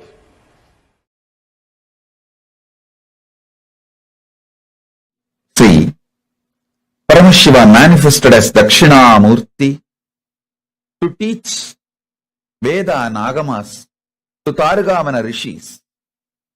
It's not that it was a past. If you become silent to free yourself from the past, present, future, through unclutching, you can see he is teaching even now in that huge cosmic sound. Om, even recorded by NASA. That soundless sound, Anahata Dhvani. Om. If you can hear it through the deep unclutching, you can see Dakshinamurthy teaching you now. Then Mahadeva withdraws Adi Shakti into himself. He sits as Sadashiva and Adi Shakti together. That is what is Dakshinamurthy form. That is why in all Rajeshwari temples there will not be Shiva. In all Dakshinamurthy temples there will not be Devi. Because in Dakshinamurthy form he is both. In Rajeshwari form he is both. When the male component is sucked into the female component, he is Rajeshwari. When the female component is sucked into the male component, he is Dakshinamurthy. In no Dakshinamurthy temple, there will be Devi. So he sits as Dakshinamurthy.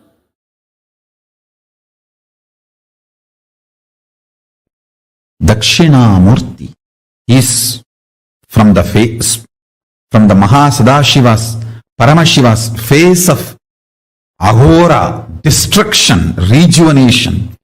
From that face, Dakshinamurthy comes out. Meaning, all the great are ferocious. It will just purify you.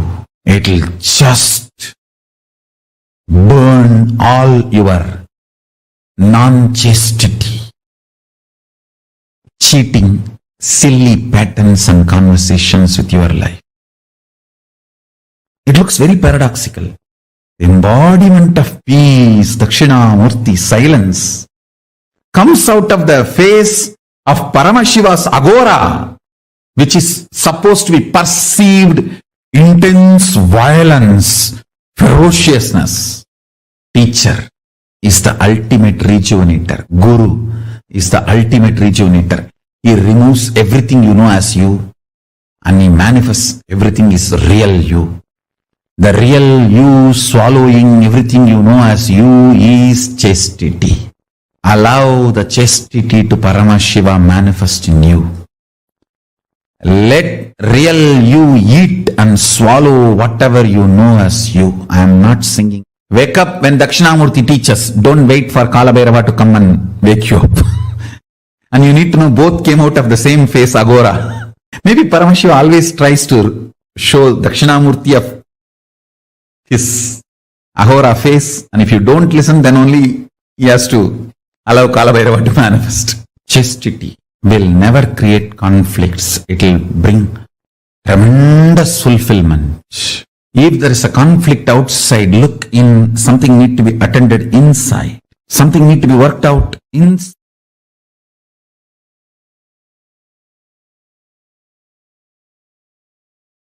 Ferociousness is a straight, intimate, raw, integrated way Guru deals you, handles you. If he has to strategize and present himself very sweetly to you, understand you do not have an integrated relationship with him. You have a strategic relationship. He will also be having a strategic relationship.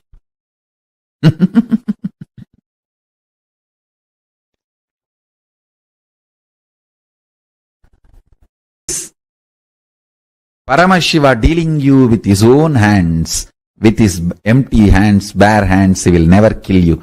He will only hug you.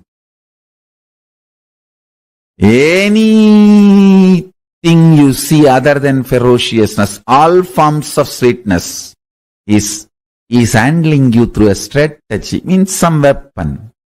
The weapon may be looking very comfortable.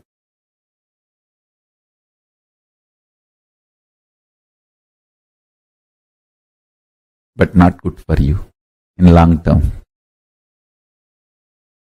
Ferociousness, straightforwardness is the best integrated, intimate relationship with Guru. Understand, my love is lubrication for your machine. My ferociousness is energy, fuel, power for your machine. Any machine can run without lubrication, but it cannot run without power, energy. My ferociousness is as important as power is needed for the machine to run. My love is lubrication, optional, which is not compulsion. Don't even expect lubrication.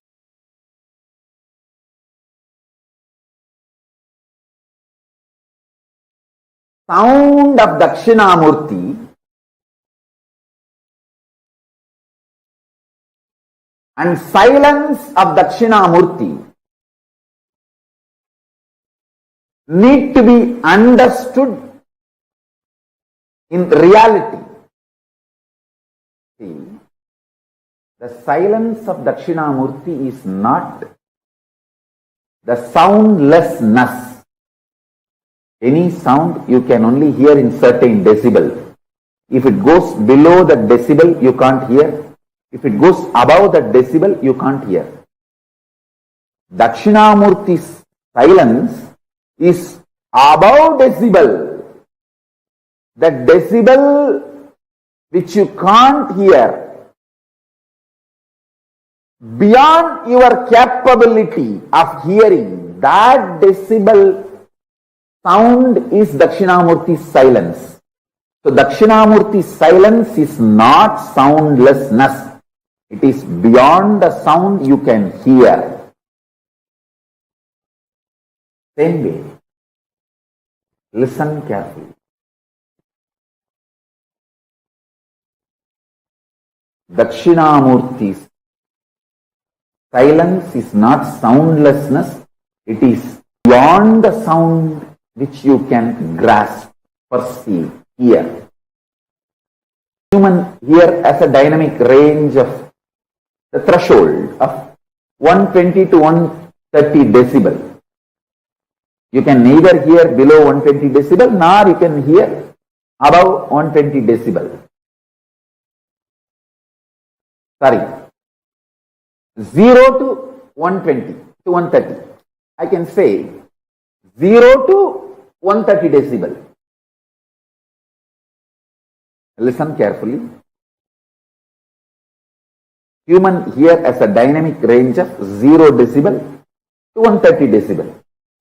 If something is below the 0 decibel, you can't hear. Something is above the 130 decibel, you can't hear. Dakshinamurthy's silence is above the 130 decibel.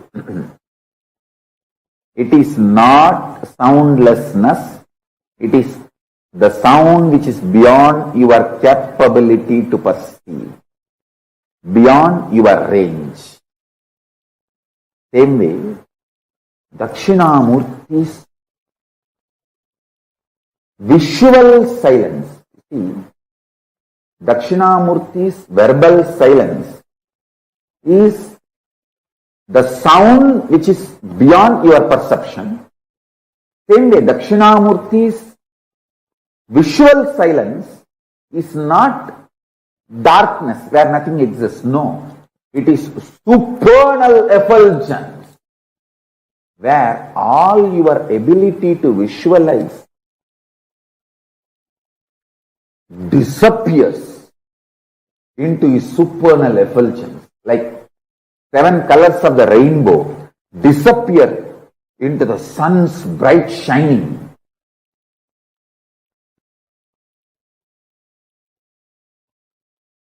Your ability to visualize dissolves, disappears into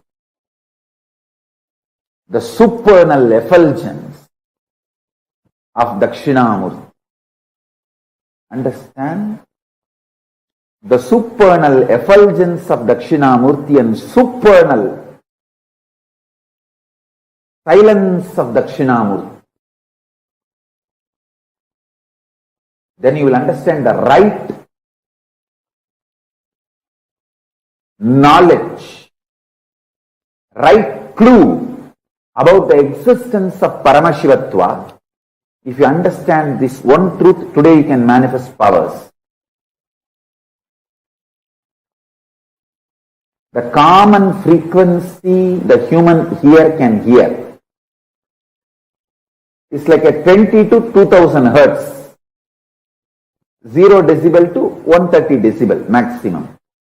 20 to 20,000 hertz or 0 to 130 decibel. That's it. If it is below 20 hertz, you can't hear. If it is above 20,000 hertz, you can't hear. Dakshinamurthi's silence is above 20,000 hertz.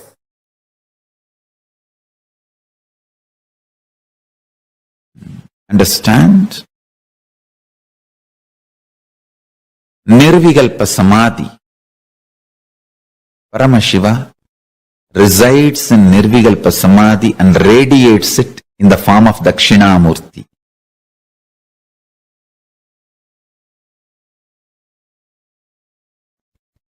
In all our temples, Dakshinamurthy radiates the biology of Nirvikalpa Samadhi. Anybody wants Nirvikalpa Samadhi? Go to our temples, Dakshinamurthis, and touch the Dakshinamurthy deity. Do puja. Sit in the front of Dakshinamurthy. Sit in front of the third eye of Dakshinamurthy and just see him with your third eye. You will fall into Nirvikalpa Samadhi. He carries the very bio-memory, conscious decision, will to be in Nirvikalpa Samadhi. In Nirvikalpa Samadhi, all will melts down. That tattva, Nirvikalpa Samadhi tattva, radiates as a living will in all our Dakshinamurthis.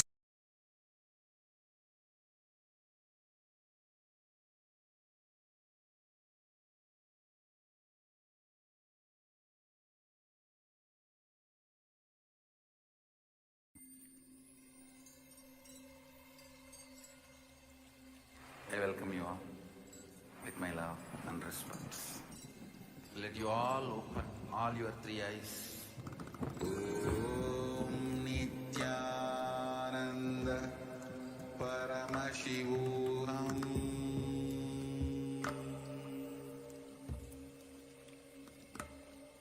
Om Nithyananda Paramashivam.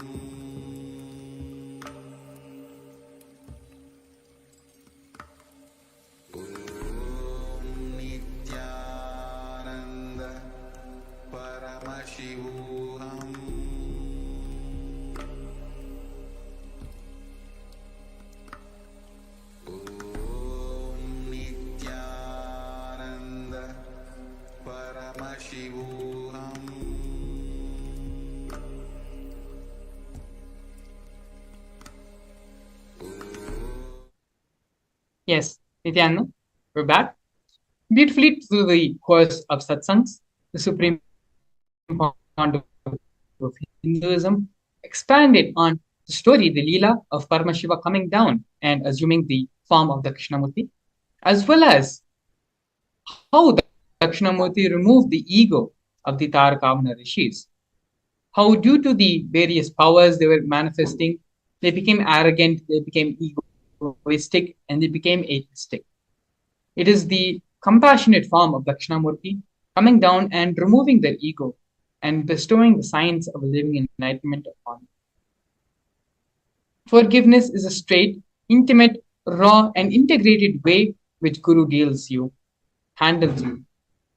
If he has to strategize and present himself very sweetly to you, understand you do not have an integrated relationship with him. You have a strategic relationship. He will also have a strategic relationship. Swamiji actually very beautifully again and again says that Guru is nothing but a mirror of you. The way you respond and you relate with the Guru, in the same way only the Guru relates. When you behave strategically and hypocritically with the Guru, that is the same way the Master also relates back.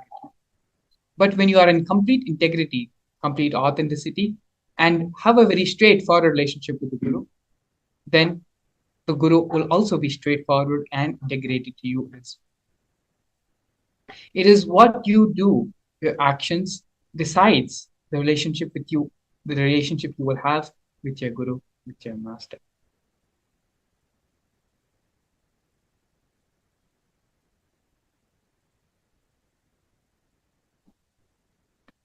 It is now time to bring us to align ourselves to have integrity with the Guru. Let us first pen down three situations where we have allowed ourselves to be strategic and not straight with ourselves. Even before we start identifying where and all we have been non-integrated and have missed integrity, have been strategic with the Master, let us first understand in our own life, where are we handling ourselves strategically? Where are we handling ourselves without being straightforward, being hypocritic? Please take a few minutes. Let's first pen down the three situations in the life where we have been strategic and not straightforward with ourselves.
Yes.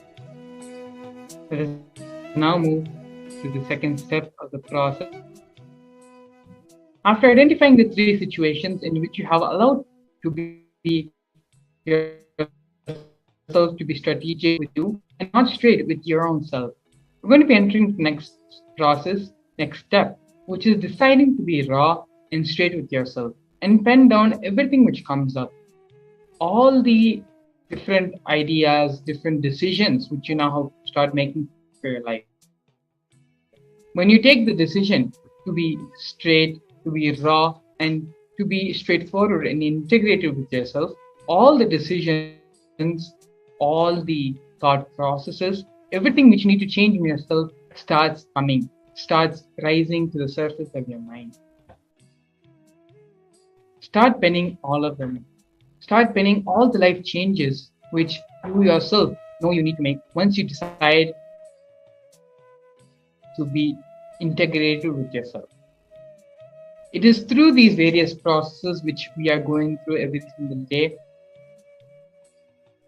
as a part of the Bhava Samadhi Darshan program, which allows us to become receptive and receive the energy Bhava Samadhi Darshan, which the Supreme Pontiff of Hinduism will be transmitting. So allow yourself to be integrated and straight with yourself about this process and allow you to be straight with you. Only then can any transformation start happening in you. So please continue the process and pen down all the decisions. Now you know all the strategies, the decisions, everything you need to do to integrate yourself and to manifest the reality which you want. Start penning all those things.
Yes, let's move now to the next step of the process.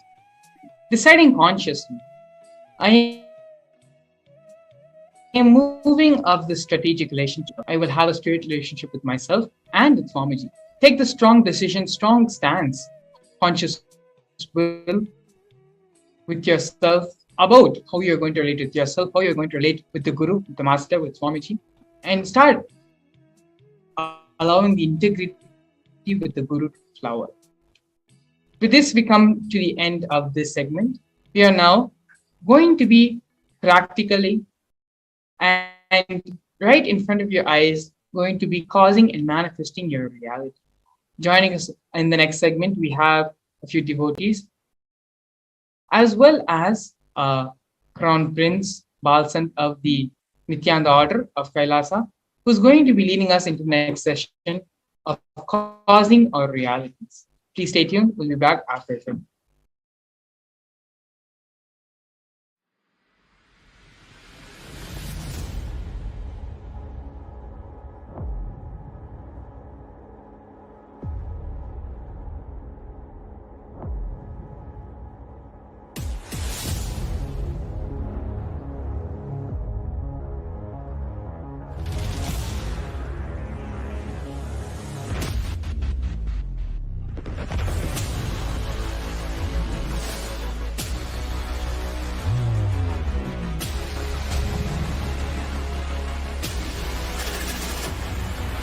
you will become Paramashivam.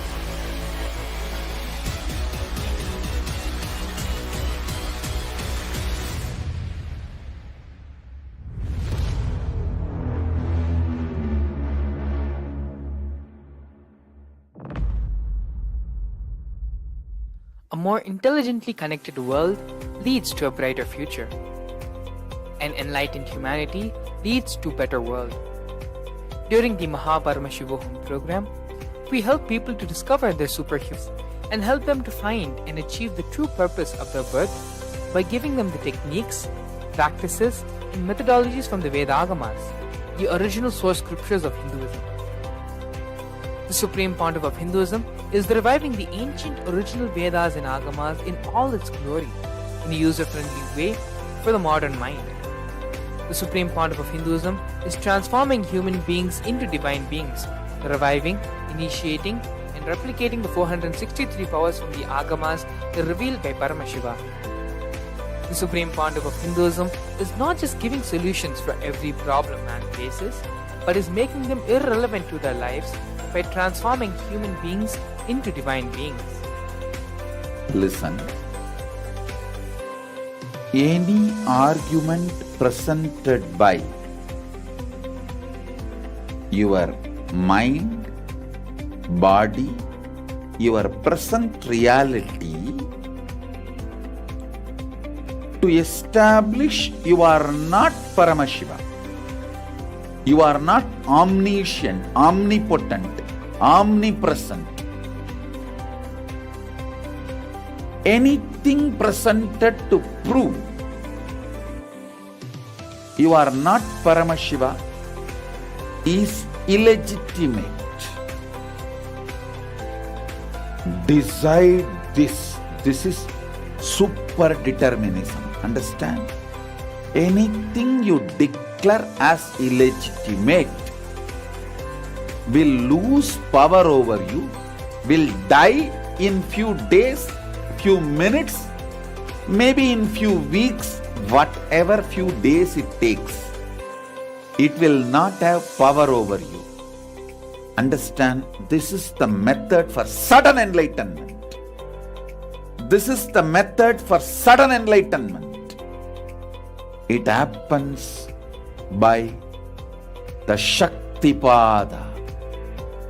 Here Paramashiva is sitting to tell you all, you are Paramashiva, you are me, with Shaktipada and Shaktinipada. The Dvitiya Vijnasakrama is an extensive and thorough yoga sequence to prepare your body to receive the experience being given by the Supreme Pontiff of Hinduism. Through the yoga, which is aligned as per the source scriptures laid down by Paramashivam and the Agamas, you break all the impossibility in your body and in turn break the very cognition of impossibility. The program leads you to go beyond your human frame and limiting human ideas, which prevents you from living your highest possibility.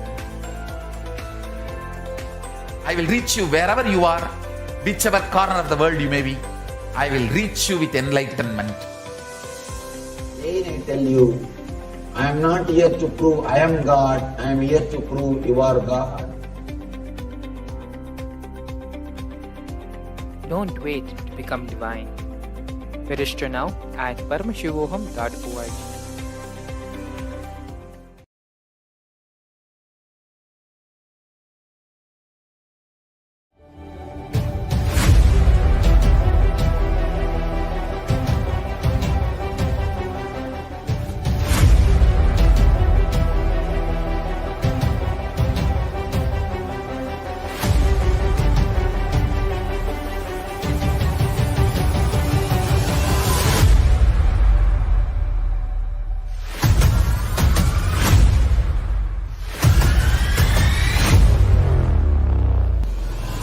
Whatever I shared till now, condensing the whole thing and reviving it as experience, starting from completion, unclutching, power manifestation, the states of consciousness, and the planes, multiple planes, everything.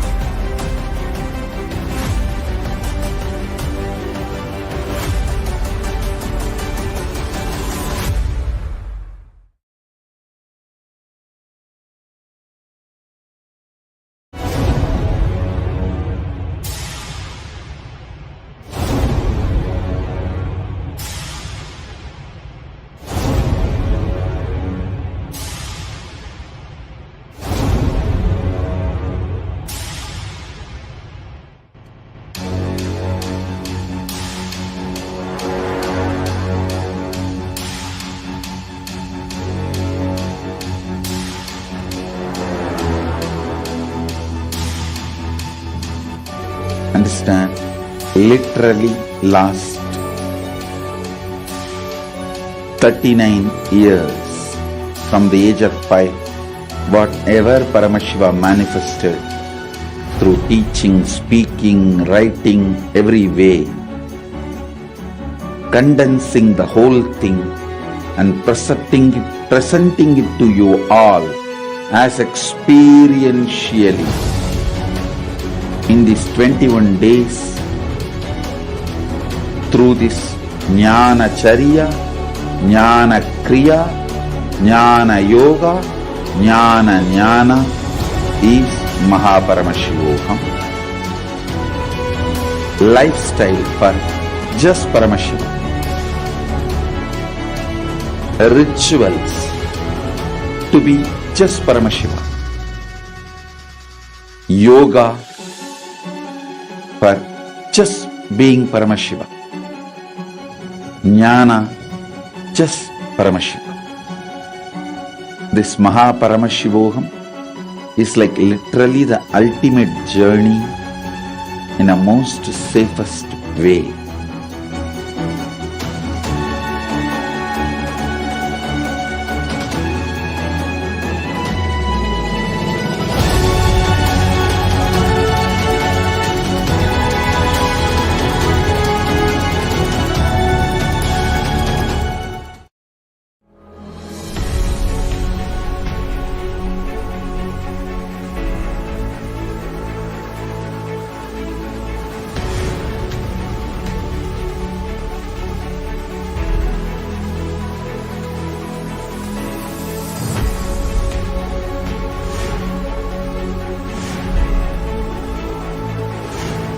Horrible guy. 9, 8, 7, 6, 5, 4, 3.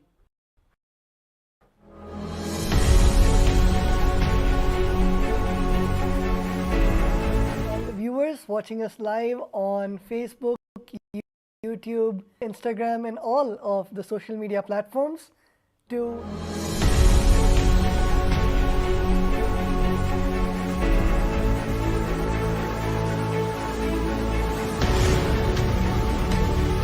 Guru and experiencing the Guru in our lives. As we all know, the most important person in all our lives is Guru, our beloved Swamiji, the Supreme Pontiff of Hinduism, and experiencing that Guru Tattva, literally going back to the sweet memories of when you met Swamiji, and experience was when you met Swamiji and for the first time saw Swamiji in your lives and really experienced that Swamiji says me Wandada moment. So today in our session we learnt all about the Guru Tattva, which is not just a philosophy or just a, but it is literally our lifestyle, whether it is the puja that we perform early in the morning or our whole day, where each of our action, as Swamiji said, that all of us should constantly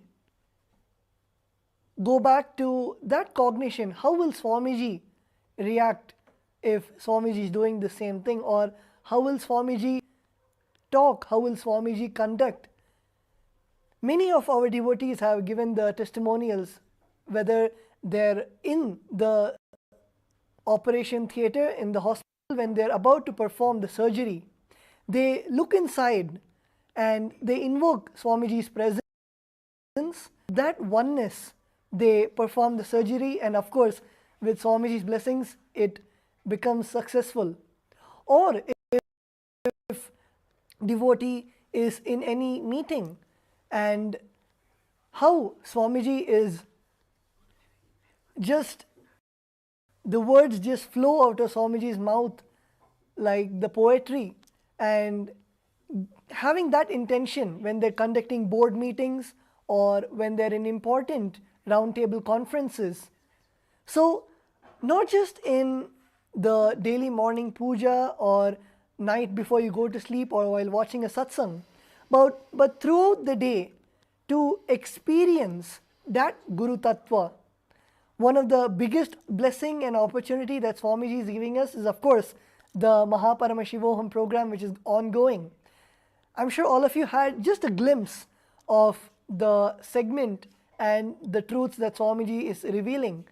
But of course, if you would like to know more and experience the whole sessions, and of course Swamiji's direct darshan and blessing, an opportunity to one-to-one for Swamiji to ask, for you to ask your questions to Swamiji, for Swamiji to answer your questions, for you to have that one-to-one. Swamiji, I invite all of the viewers to put in your intentions for being chosen for the Paramashivam program, which is starting just in a few days on the 9th of February. So all the participants can actually see the QR code which is on the screen, and if you just scan the QR code, you can put in your intention.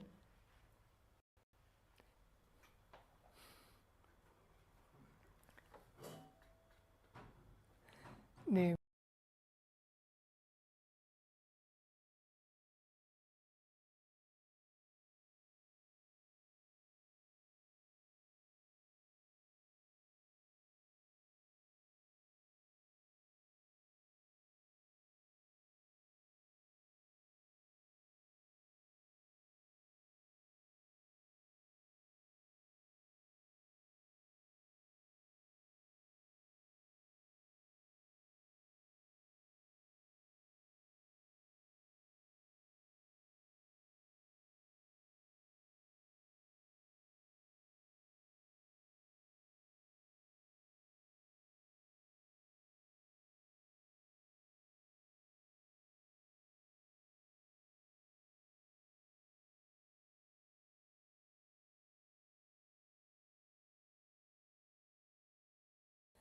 Nithyananda, so all the participants can take a few moments to register in the QR code which is on top. So you can just take your mobile phones and scan it with your camera, which the registration page for the Paramashivam program, where you can put in your name and contact details, so the acharyas would get in touch with you.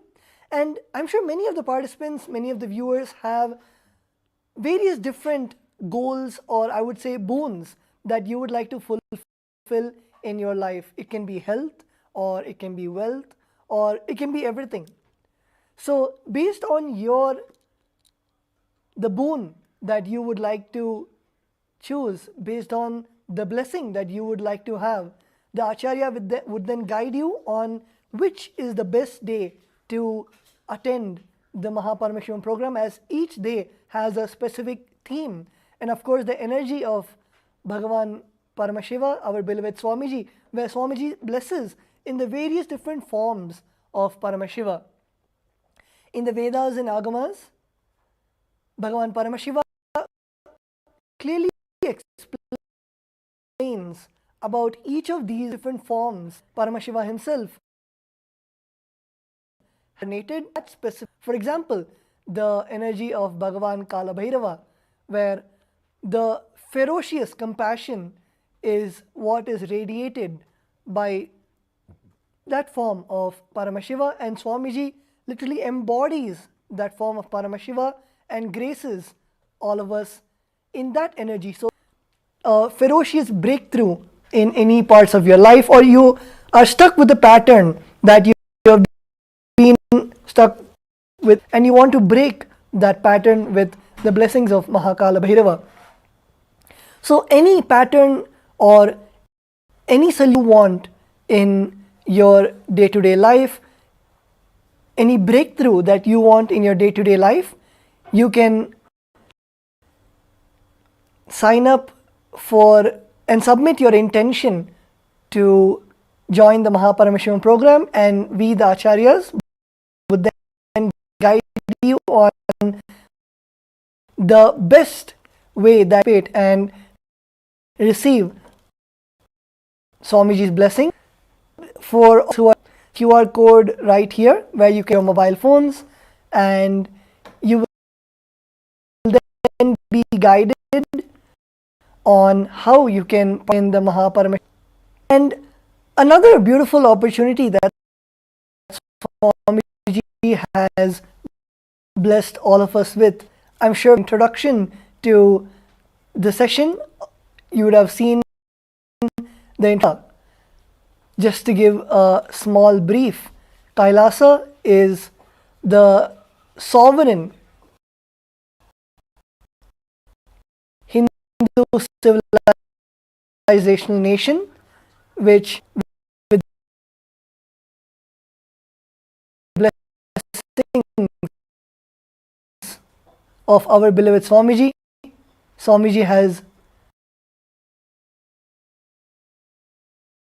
bestowed this only Hindu nation for all the Hindus across the globe, and to be part of that honor, to be part of that blessing which Kailasa, the various blessings that Swamiji has, the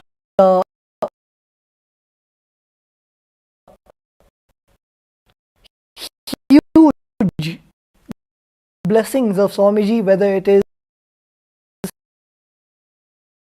the from the university, the sevas, but even proud of being part of the Hindu nation, where you are part of such a huge ecosystem, whether it is you can be part of the global Hindu diaspora, and it can even be the, of course, monetary system to make sure that, I'm sure many of us in many of our countries, we don't get the organic Hindu products, we don't get the, so to be part of the global Hindu diaspora and to connect with all of the global Hindus across the globe, Swamiji is sure all of the Hindus to have this, the digital ecosystem, to be part of Kailasa, wherever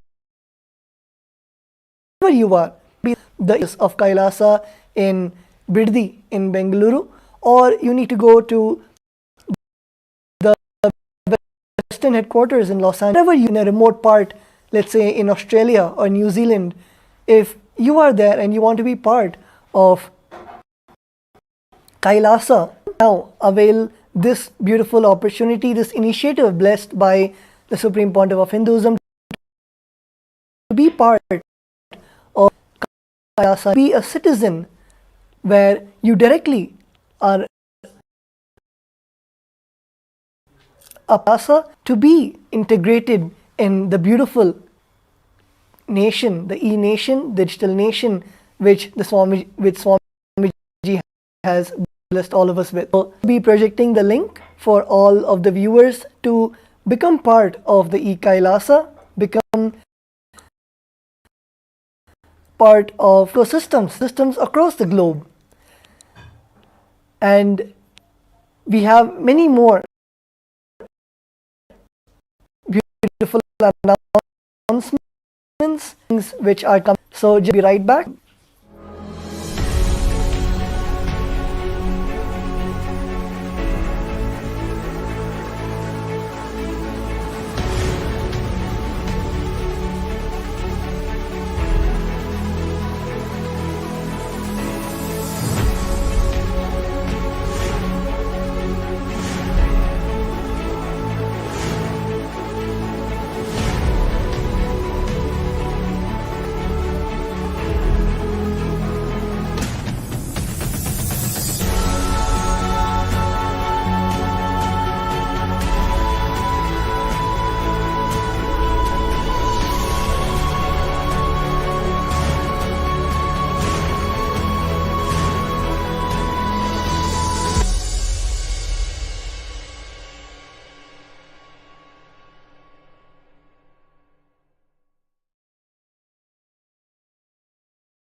Nithyananda, welcome back. So, all of us moments to register for the or the e-citizen, and with that we have a very interesting segment coming up next.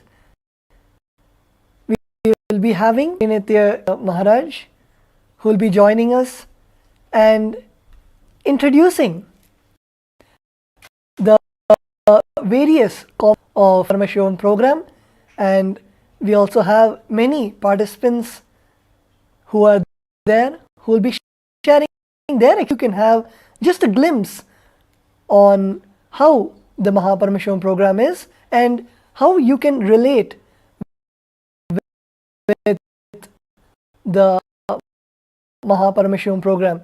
So, Nithyananda Maharaj.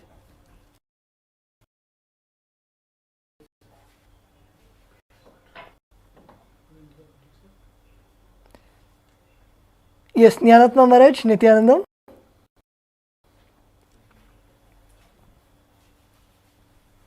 Yes, Nithyananda Maharaj. Yes, Maharaj. You can go ahead. Thank you. So, everyone, thank you so much. Into exactly what is the spiritual growth? How does the spiritual growth happen? Actually, in Bhagavad Gita, the 2nd chapter, 61st verse says, Tani sarvani samyamya ta asita matparaha vashehiya sandriyani tasya prajna pratishtita. Here is, whether you believe it or not, whether you want to understand it or not, you are a person, you are an individual soul. So Bhagavad Gita, you are an individual soul reflecting the pure consciousness. And the Supreme Pandava of Hinduism reveals your conscious decision to empower the oneness experience is enough for the oneness to blossom in you. Take over. So it's just willingness. The conscious willing. You're reflecting the pure consciousness, and just